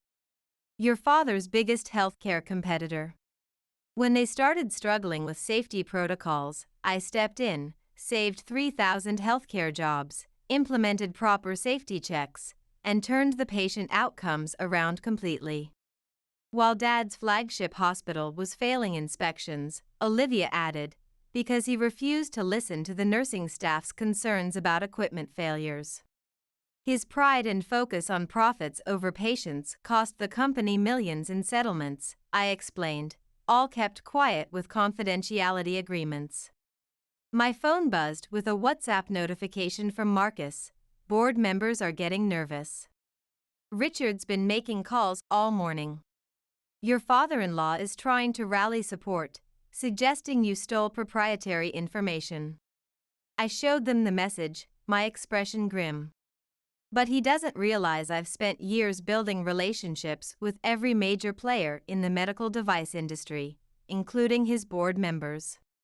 They all know my reputation for ethical practice. What happens now? Nathan asked, his voice steady but concerned. I pulled up one final document, a comprehensive plan illustrated with clear graphics and implementation timelines. This is my proposal for restructuring the company. New management focused on patient safety, new direction emphasizing affordable care, complete transparency with regulatory bodies. Mom will never accept this, Olivia said, scanning the document with her researcher's eye for detail. She doesn't have a choice. The company's drowning in debt and liability, and I own most of the patents needed to keep producing their life-saving devices. You could destroy them, Nathan realized, his face paling slightly. I could, I agreed without hesitation. With one phone call to the FDA about the safety violations alone. One call, and 10 generations of the Preston medical legacy crumbles, he said softly. But you won't, Olivia said with sudden certainty, looking up from the documents. No, I won't. Because this was never about destruction. It was about proving my worth as a healthcare professional and protecting patients. I closed my laptop with a gentle click. And about showing that success in medicine doesn't have to come at the cost of patient safety or others' dignity. Nathan took my hand, his eyes sincere. I'm sorry I didn't protect you from them and their assumptions about nurses. I didn't need protection, I replied, squeezing his hand. I needed respect. And now I've earned it through my work, not through marriage. What about the Community Healthcare Foundation? Olivia asked. Was that all just a cover for your bigger plans? I smiled, pulling up photos of the free clinics we'd established, the nursing scholarships we'd funded, the patients whose lives had been changed. The foundation is very real. Because unlike your parents, I believe healthcare knowledge comes with responsibility to all patients, not just those who can afford premium care. My phone buzzed again. Richard's name appeared on the screen, with a message simply reading, "We need to talk now." "Ready to face them again?" Nathan asked, standing beside me. I stood up, straightening my shoulders with the confidence that comes from knowing your own worth. "I've been ready for 10 years. I'm coming with you," Olivia declared, gathering her research files. It's time someone stood up for patient safety in this family. As we prepared to leave, I caught my reflection in the window. The intimidated young nurse bride was gone forever, replaced by a healthcare leader who had turned rejection into resolve and professional dismissal into triumph. "Let's go show them what evidence-based healthcare leadership actually looks like," I said, leading the way out. The Preston mansion looked different in the harsh morning light, less intimidating, more like what it really was, an impressive facade hiding dangerous compromises. Richard opened the door before we could ring the bell, his face haggard from a sleepless night of reviewing the documents I'd left. "The medical board and hospital partners are in revolt," he said without preamble. "They're calling for an emergency meeting about the safety concerns." "I know," I replied, walking past him with the confidence of someone who knew exactly what was happening. "I arranged for them to receive the data yesterday." Eleanor stood in the study, surrounded by stacks of medical reports and financial documents. Her perfect makeup couldn't hide her red-rimmed eyes or the new lines of worry etched on her face. "You've been busy," I observed, noting the empty coffee cups and discarded anxiolytic pill packets littering the desk. "How did we miss this?" she demanded, gesturing wildly at the documents. "How did we not see you building this healthcare empire right under our noses?"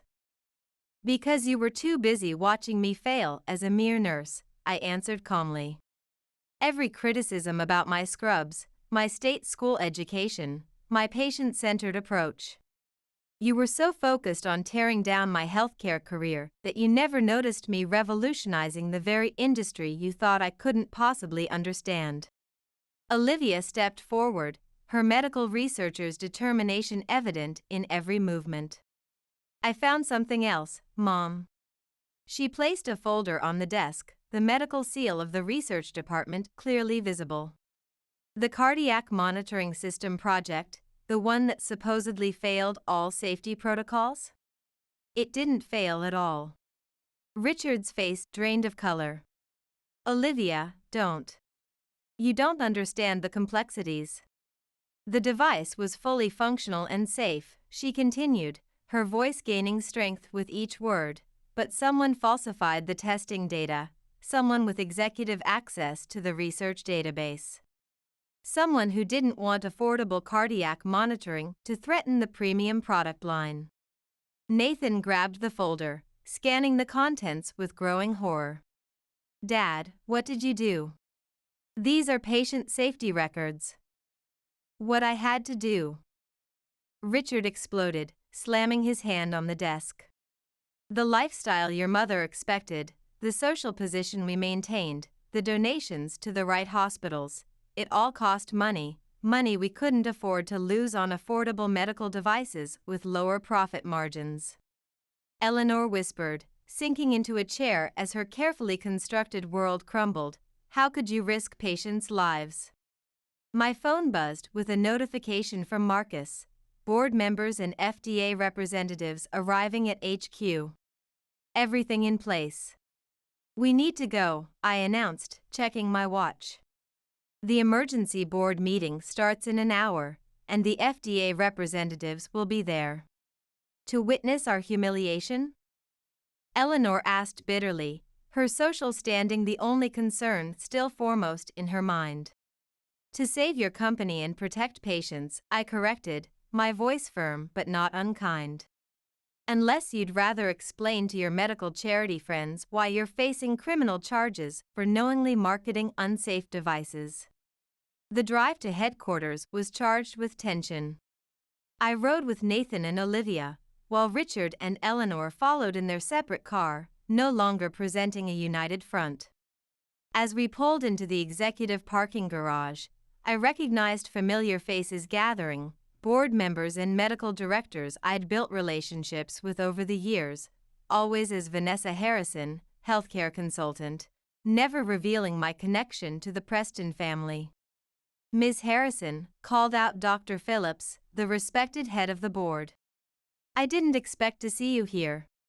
Your report on patient safety protocols was eye-opening." "Actually," I said, extending my hand with professional confidence, "it's Mrs. Preston. But you know me better as the CEO of Artemis Healthcare Group." His expression shifted from confusion to shock. Around us, other board members whispered and pointed, connecting the dots between the respected healthcare innovator they knew and the nurse they'd dismissed.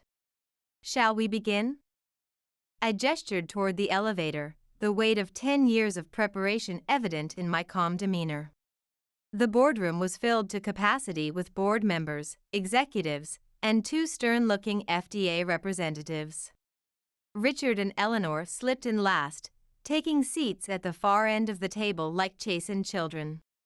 I stood at the head, my presentation ready, years of patient advocacy culminating in this moment. "Ladies and gentlemen," I began, my voice clear and authoritative, "you're here because this company is facing a crisis. But what you don't know is that it's been in crisis for years, putting profits above patient safety." Digital slides appeared behind me showing documentation of falsified safety reports, financial mismanagement, and patient risk assessments. Gasps and murmurs filled the room as the medical professionals processed the implications. However, I continued, maintaining eye contact with key board members, "There's a solution.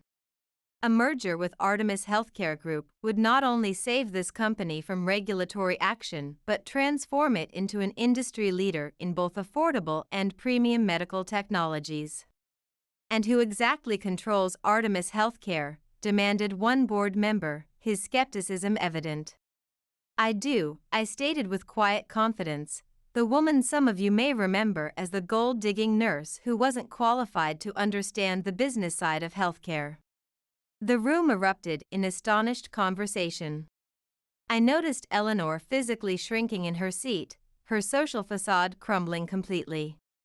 "My proposal is simple," I continued over the noise, "a complete restructuring with patient safety at its core, new medical leadership, transparent operations and testing protocols, and a focus on ethical healthcare innovation rather than maintaining profit margins at any cost." "And the current leadership?" Dr. Phillips asked, glancing pointedly at Richard. "Will step down immediately," I answered without hesitation, to avoid potential criminal charges. Richard stood up abruptly, desperate anger in his eyes. "Now wait just a minute. This is still my company." "Sit down, Dad," Olivia commanded, standing tall with her research findings in hand. "You lost the right to make decisions when you falsified safety data that put patients at risk." Shocked murmurs spread through the room as medical professionals processed this betrayal of their fundamental oath. Richard collapsed back into his chair, defeated. I clicked to the next slide, showing a comprehensive reorganization plan. "I've prepared a detailed transition strategy that addresses both the business challenges and patient safety concerns. Each of you has a copy in front of you, including the FDA representatives. Take an hour to review it. When we reconvene, we'll vote on the merger proposal."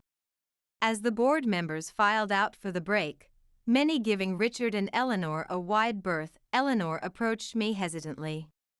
Her hands were visibly shaking, her carefully maintained composure shattered. "You could have reported us directly to the authorities," she said quietly, realization dawning in her eyes. "You could have destroyed everything." "Yes," I acknowledged simply. "Why didn't you?" I looked at Nathan, who stood proudly by my side, finally seeing the full picture.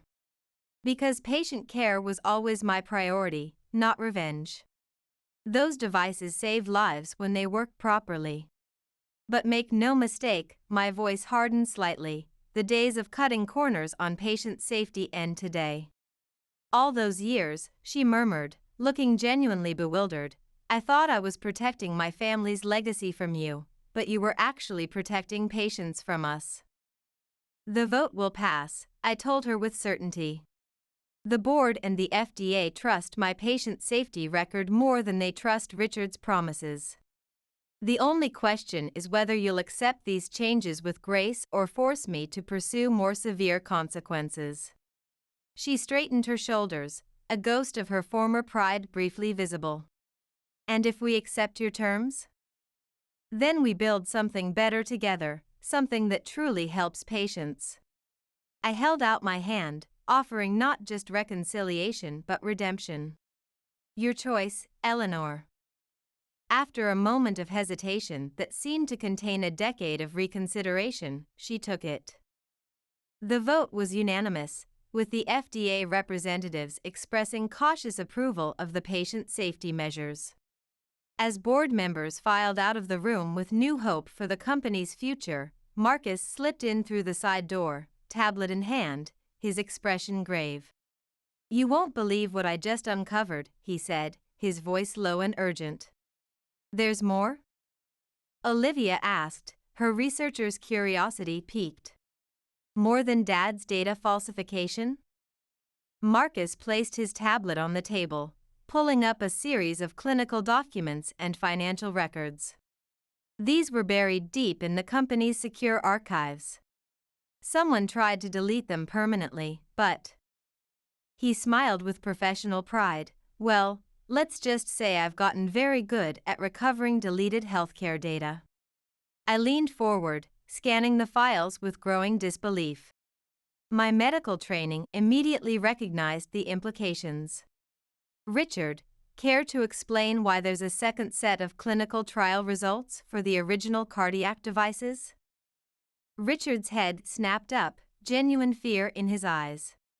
"What?" "Your father's original research," I clarified, turning the tablet for everyone to see. "The records that supposedly showed he was the sole inventor of the Preston cardiac monitoring system? Turns out there was another researcher involved, someone whose name was removed from all patents and publications, your sister, Vivian." Eleanor's face went ashen. "Vivian had a breakdown and left medicine 20 years ago," Nathan added, confusion evident in his voice. "Before I finished medical school." "You always said she couldn't handle the pressure." "Did she?" Marcus asked, sliding another document across the table. "Because according to these payment records, someone's been transferring research royalties to an account in Toronto under her name. Payments that started right after her supposed breakdown and continued until 3 months ago when they suddenly stopped." The room fell into stunned silence. Richard stared at the documents, his hands trembling uncontrollably. "What did you do to your own sister?" Eleanor whispered, her voice barely audible. "I had no choice," Richard said hoarsely, desperation evident in every word. "She was going to ruin everything. She wanted to make the devices affordable, open source some of the patents. She would have destroyed our profit margins, our father's legacy of premium healthcare. So you forced her out," I finished, the pieces finally coming together. "Made her disappear from the medical community. Take the research royalties and stay quiet about her contributions, or else you'd make sure she never worked in healthcare again." Nathan slammed his fist on the table, the medical professional in him outraged. "My God, Dad. Your own sister. A brilliant researcher pushed out of medicine because she wanted to help more patients? She's alive?" Olivia asked, tears welling in her eyes as she processed this family betrayal. "We have an aunt who pioneered cardiac monitoring technology, and we never knew about her? I've been citing her work in my research without knowing she's my aunt." I pulled out my phone, dialing a number I'd had ready for months. "Vivian, it's Vanessa. Yes, we found the original research. They know everything now. It's time." The boardroom door opened slowly, and a distinguished woman walked in. She had Richard's analytical eyes and Olivia's compassionate smile, though her hair had gone completely silver. She carried herself with the quiet dignity of someone who had continued her life's work away from the spotlight. Richard stumbled backward as if he'd seen a ghost from his past come to haunt him. "Hello, little brother," Vivian said quietly, her voice carrying the slight accent of someone who had lived in Canada for decades. Eleanor grabbed the edge of the table for support, her social world completely shattered. "All these years." "I'm sorry for the deception, Eleanor," Vivian said with genuine regret. "I wanted to know my family, to see my nephew and niece grow up, but the non-disclosure agreement Richard forced me to sign, which is now void," I interjected with calm authority, along with any claim Richard had to sole ownership of the patents and the company. "The original research clearly shows joint development."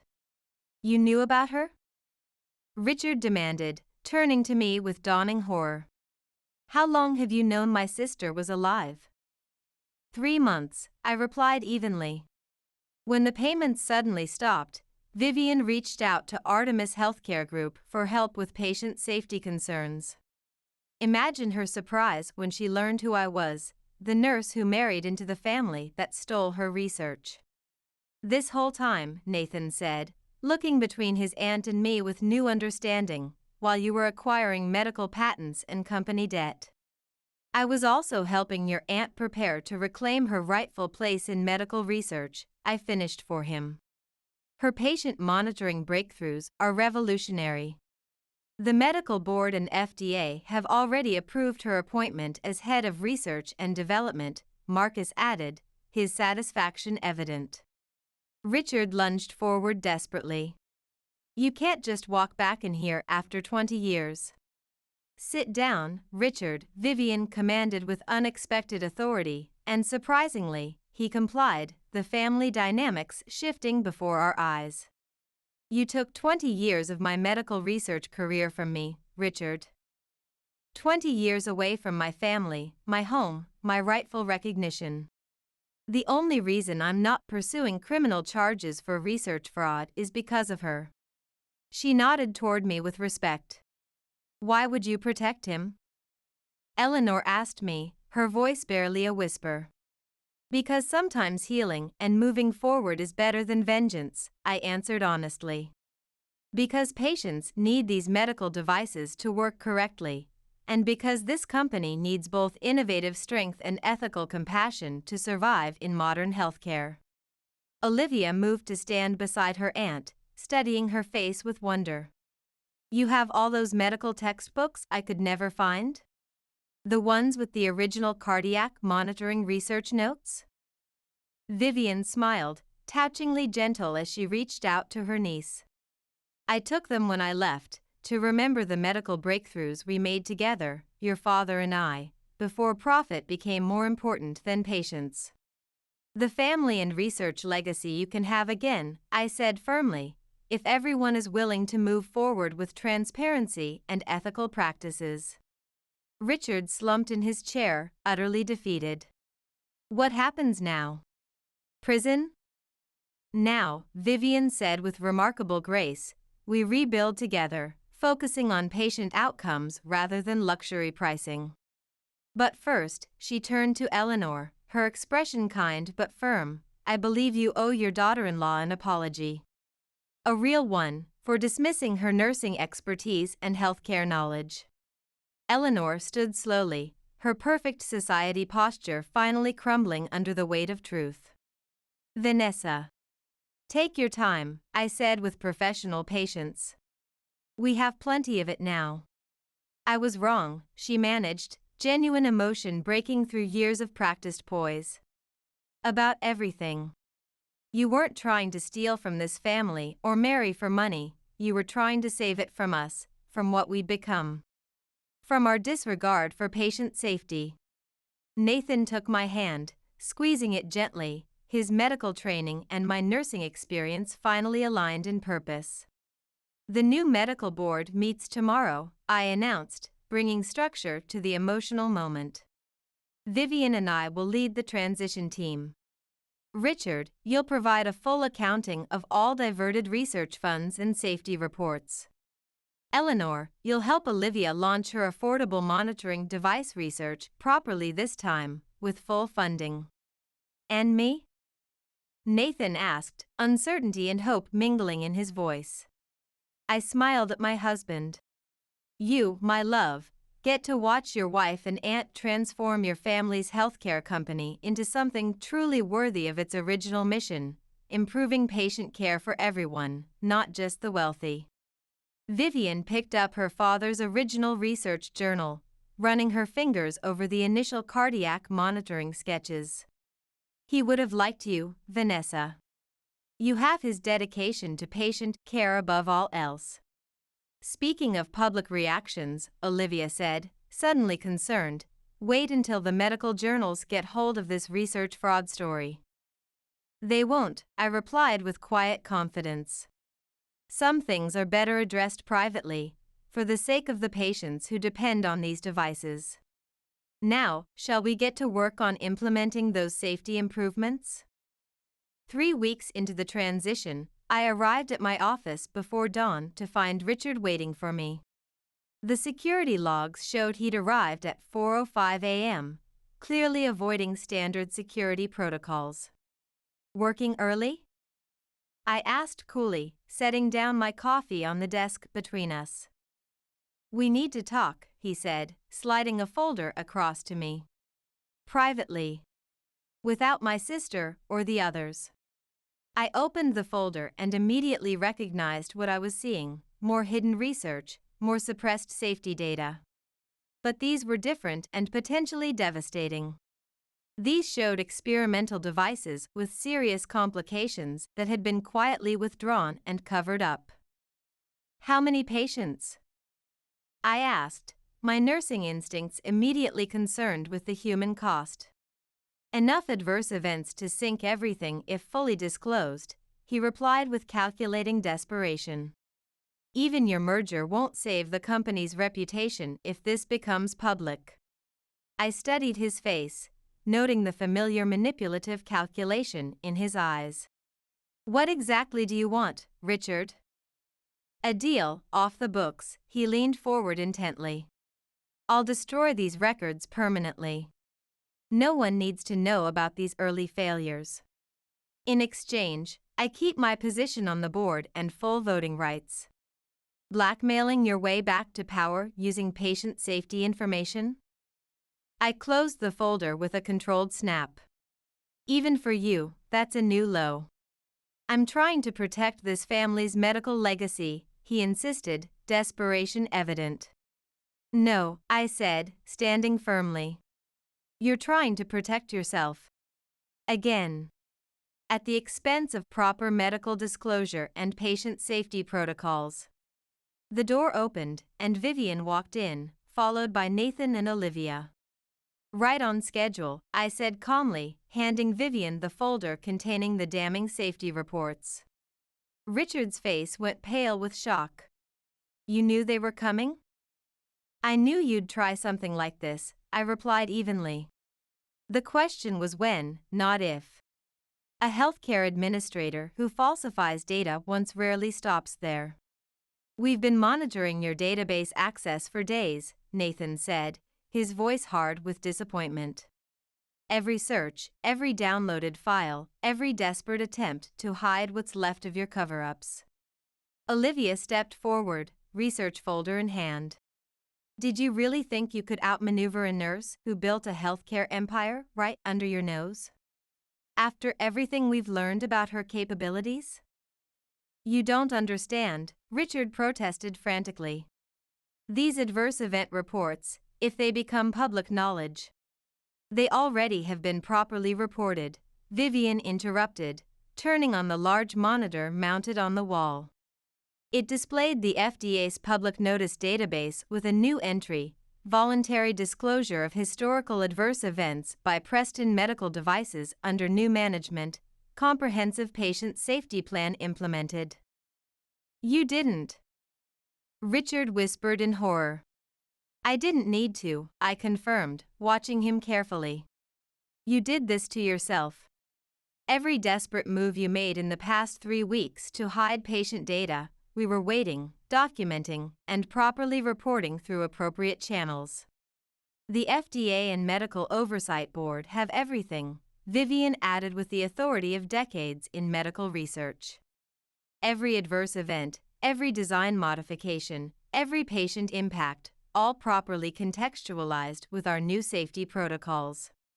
Richard lunged for the door, but Nathan blocked his path with surprising firmness. Sit down, Dad. It's over. Think about the patients. Medical journalists will be here in an hour, I said, checking my watch. The hospital partners in 2. By noon, the healthcare community will know everything about the safety violations.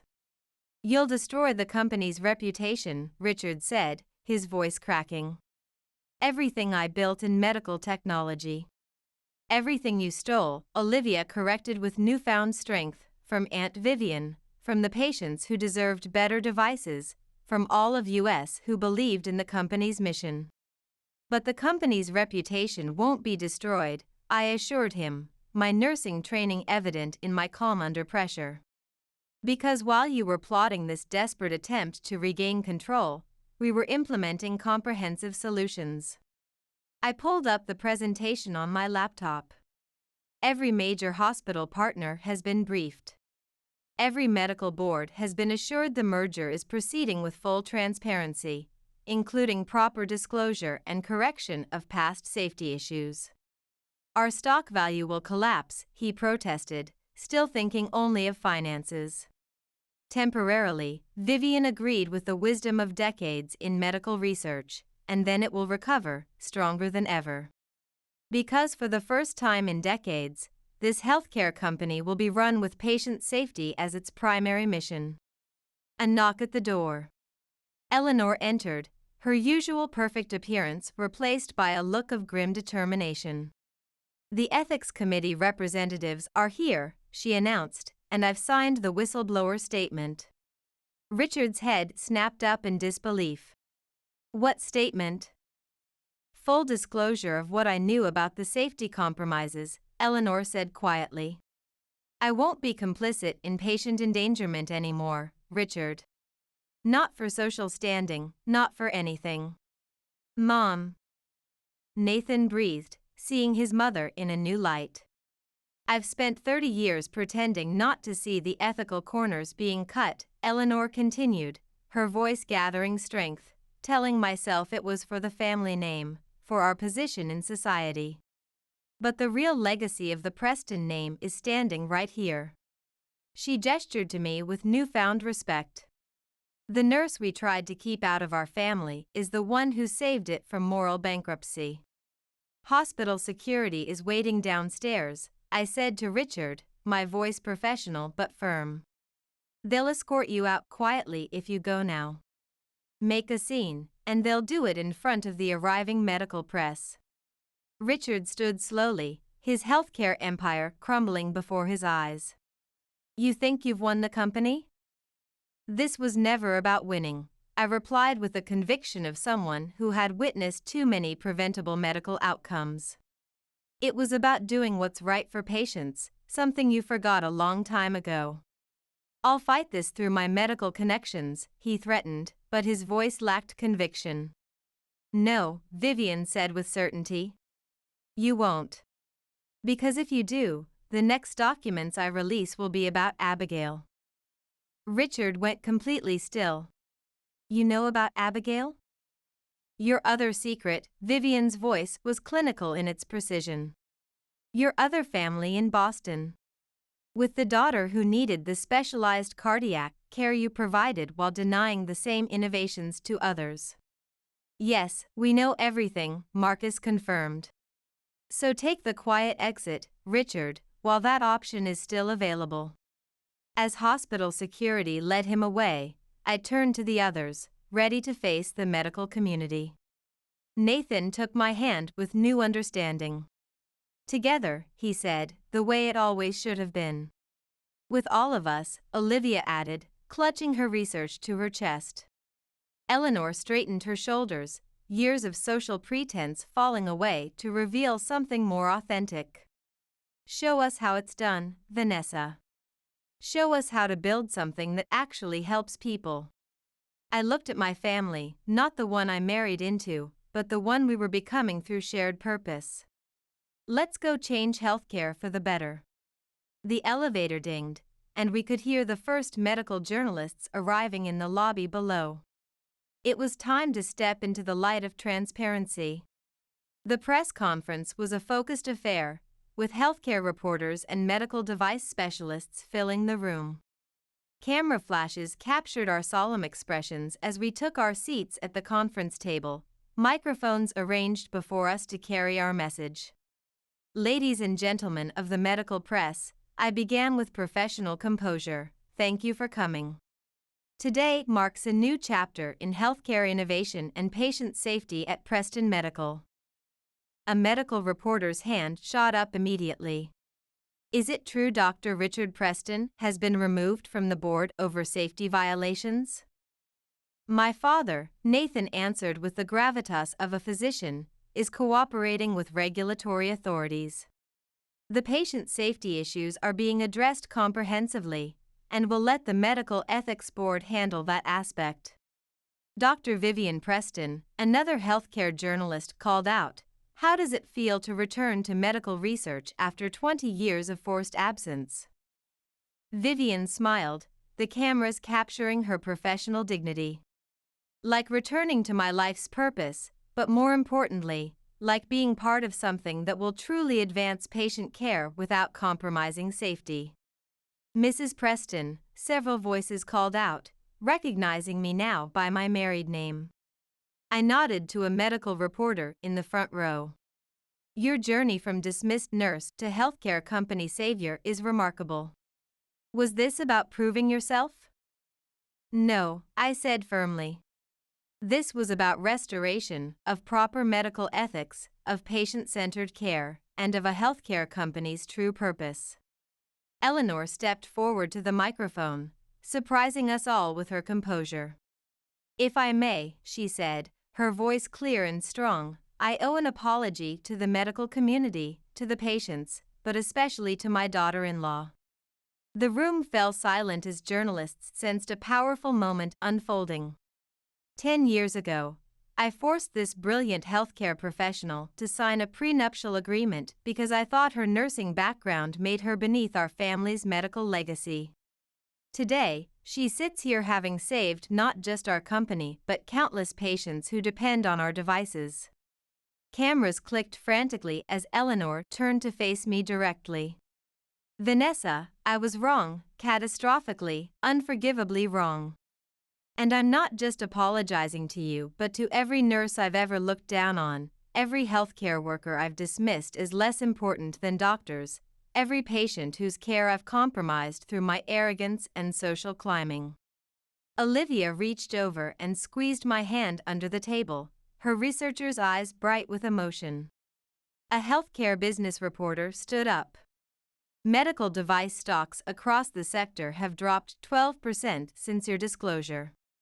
How do you plan to restore confidence in the industry? I gestured to Marcus, who distributed comprehensive information packets to the press. Inside you'll find our complete patient safety restructuring plan. The merger between Artemis Healthcare Group and Preston Medical creates one of the strongest patient-focused entities in the market. More importantly, it's built on a foundation of transparency and evidence-based practices. And the new leadership structure, a medical technology specialist called out. Vivian and I will co-chair the Medical Oversight Board, I announced with clear authority. Olivia will head our new affordable medical device research division. Nathan will lead clinical integration. And Eleanor will be stepping back from operations. It's time for ethical leadership, innovative approaches, and patient-centered values, Eleanor added, completing my thought with surprising conviction. The questions continued for an hour, each answered with medical precision and complete transparency. As the conference concluded, a young healthcare reporter raised her hand. Mrs. Preston, What would you say to other nurses and healthcare workers facing discrimination and dismissal in the medical establishment? I leaned into the microphone, feeling the weight of my responsibility to my profession. Trust your training and expertise. They may not let you into their executive suites or boardrooms, but nothing stops you from creating better healthcare solutions. And when you succeed in changing the system, remember to create opportunities for others with the same patient-centered vision. After the press cleared out, we gathered in the conference room to regroup. The company's stock had stabilized, ending only 8% down, much better than the projected 25% drop. The medical community is calling you the silent guardian on healthcare forums, Olivia said, showing me her tablet. The nurse who built a patient safety empire right under the noses of those who dismissed her expertise. I prefer just Vanessa, I replied, but couldn't help smiling at the recognition of nursing's importance. Vivian's phone chimed with a notification. The medical board just released their initial findings. Richard is facing license revocation hearings. Abigail has reached out, Eleanor said quietly. His daughter from the other family. She's a cardiology resident and wants to meet with us about improving the devices she depends on herself. Nathan ran his hands through his hair in disbelief. I still can't process that he had another family with a daughter who needed our cardiac devices. People will surprise you, I said, drawing on years of patient care experience, sometimes with their capacity for deception, sometimes with their capacity for growth and change. I looked meaningfully at Eleanor, acknowledging her transformation.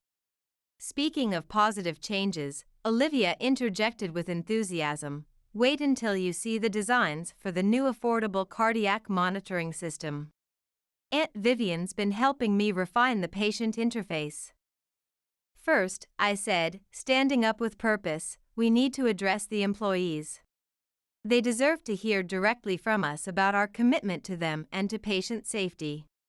We made our way to the company auditorium, where hundreds of anxious employees, from researchers to production staff, waited to learn their fate. As we walked onto the stage, I recognized the fear in their eyes, fear of losing jobs, of blame, of uncertain futures. Your jobs are secure, I began, my voice carrying the authority of someone who understood healthcare from the ground up, and a collective breath of relief filled the room. In fact, we're expanding our research and production teams. But more importantly, you'll now be working for a healthcare company you can be proud of, one that truly puts patients first. No more cutting corners, Vivian added with the authority of a returned medical pioneer. No more fear of reporting safety concerns, no more advancement based on anything but merit and commitment to patient well-being. Eleanor continued, surprising everyone with her sincerity. As we shared our vision for the future, I watched hope replace anxiety in their faces. This is the real achievement today, not personal vindication, but the opportunity to build something meaningful that truly serves patients. Nathan took my hand as we concluded our presentation. Ready for what comes next? The real work of changing healthcare? I looked at our unusual, fractured, but healing family on stage, now united by a common purpose. More than ready. This transformation is just the beginning of what healthcare should be. Epilogue: the warm spring breeze carried the scent of coffee and fresh-baked scones through the open windows of my office, bringing with it the promise of new beginnings. On my desk sat the morning's healthcare journal, its headline still surreal to see: Medical Phoenix rises. Patient outcomes improve 68% under ethical leadership. A knock at the door interrupted my reflections. Marcus entered, his usual serious expression replaced with satisfaction. The last of Richard's compromised device patents has been re-engineered with proper safety protocols. It's officially complete. Nothing in healthcare is ever really complete, I replied, but I was smiling too. How's the new safety monitoring system working? Comprehensive. No one will be able to bypass patient safety protocols again. He paused, his voice growing more serious. Richard's medical license revocation hearing is tomorrow. I know, I said, feeling a complex mix of emotions. Are you going to testify? Before I could answer, Olivia burst in, her arms full of research portfolios and prototype designs, her lab coat still on. The Medical Innovation Conference invitations just arrived. And you won't believe who's agreed to present alongside me. Her face was alight with enthusiasm I'd never seen during her years under her father's shadow. Try me, I said, though I already suspected. Mom. Olivia's eyes sparkled with genuine excitement. She's been helping with the patient interface designs. Actually contributing valuable insights, not just pushing for luxury aesthetics. And Aunt Vivian is handling the clinical trial coordination. The door opened again, and Eleanor herself walked in, looking remarkably different than I'd ever seen her. Gone were the designer suits and perfectly styled hair. Instead, she wore comfortable slacks and a simple blouse, her hair in a practical bob that took years off her appearance. The patient focus group is ready for the prototype demonstration, she announced with newfound purpose. And I've been thinking about adding a division focused on healthcare accessibility for underserved communities. Something practical but impactful. Like the work we started in the community clinics, I suggested, watching her transformation with quiet satisfaction. She smiled, a genuine smile that reached her eyes, not the practiced social mask she'd worn for decades. I'm finally understanding what really matters, she admitted. Better late than never. Vivian joined us, tablet in hand displaying complex patient outcome data. The medical board meeting begins in 15 minutes. Ready to present the safety improvement statistics? Actually, I said, making a decision in that moment, I thought you should present them. This research has always been your life's work. Her eyes widened with emotion she didn't try to hide. Vanessa. These medical innovations were always meant to be part of your legacy too, I reminded her gently. Time to take your rightful place in healthcare history. Nathan appeared in the doorway. Sorry to interrupt, but there's someone here you all should meet. He stepped aside, revealing a poised young woman in her early 30s who unmistakably shared Richard's analytical eyes. Abigail, Richard's daughter from his other family. She's just finished her cardiology residency. I hope I'm not overstepping, she said with quiet confidence, a cardiovascular research journal tucked under her arm. Eleanor moved first, surprising us all by welcoming her with genuine warmth. Your family. Your medical expertise belongs here. The board and hospital partners are waiting, Marcus reminded us gently, checking his watch. Let them wait, I said with the confidence of someone who knew what truly mattered. This is more important. We gathered in my office's comfortable seating area, this unusual, reconstructed family brought together by medical secrets and ethical compromises but now healing through transparency and shared purpose.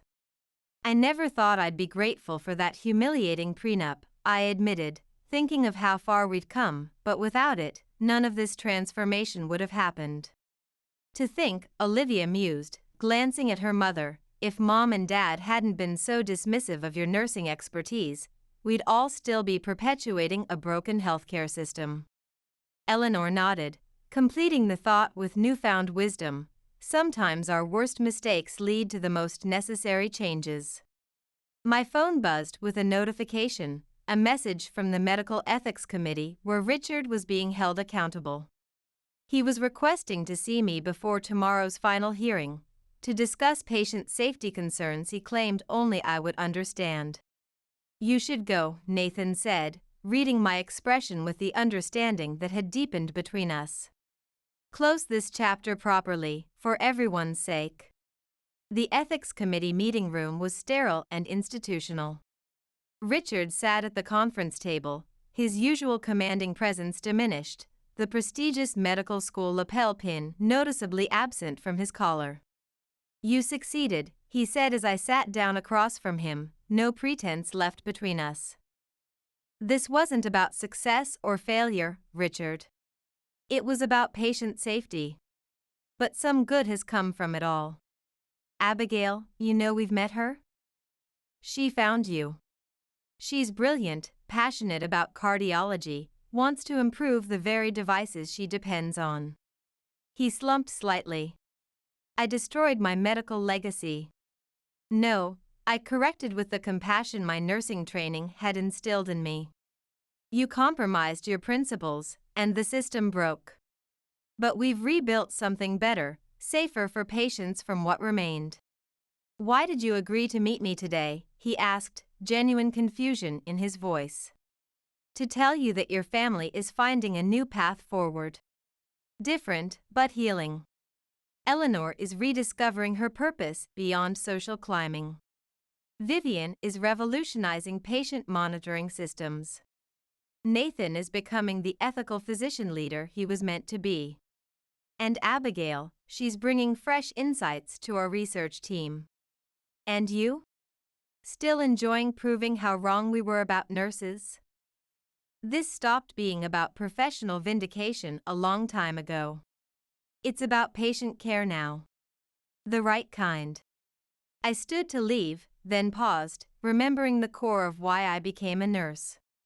"The company will ensure that patients using your compromised devices are all identified and provided with safe replacements. It's what healthcare should have done from the beginning."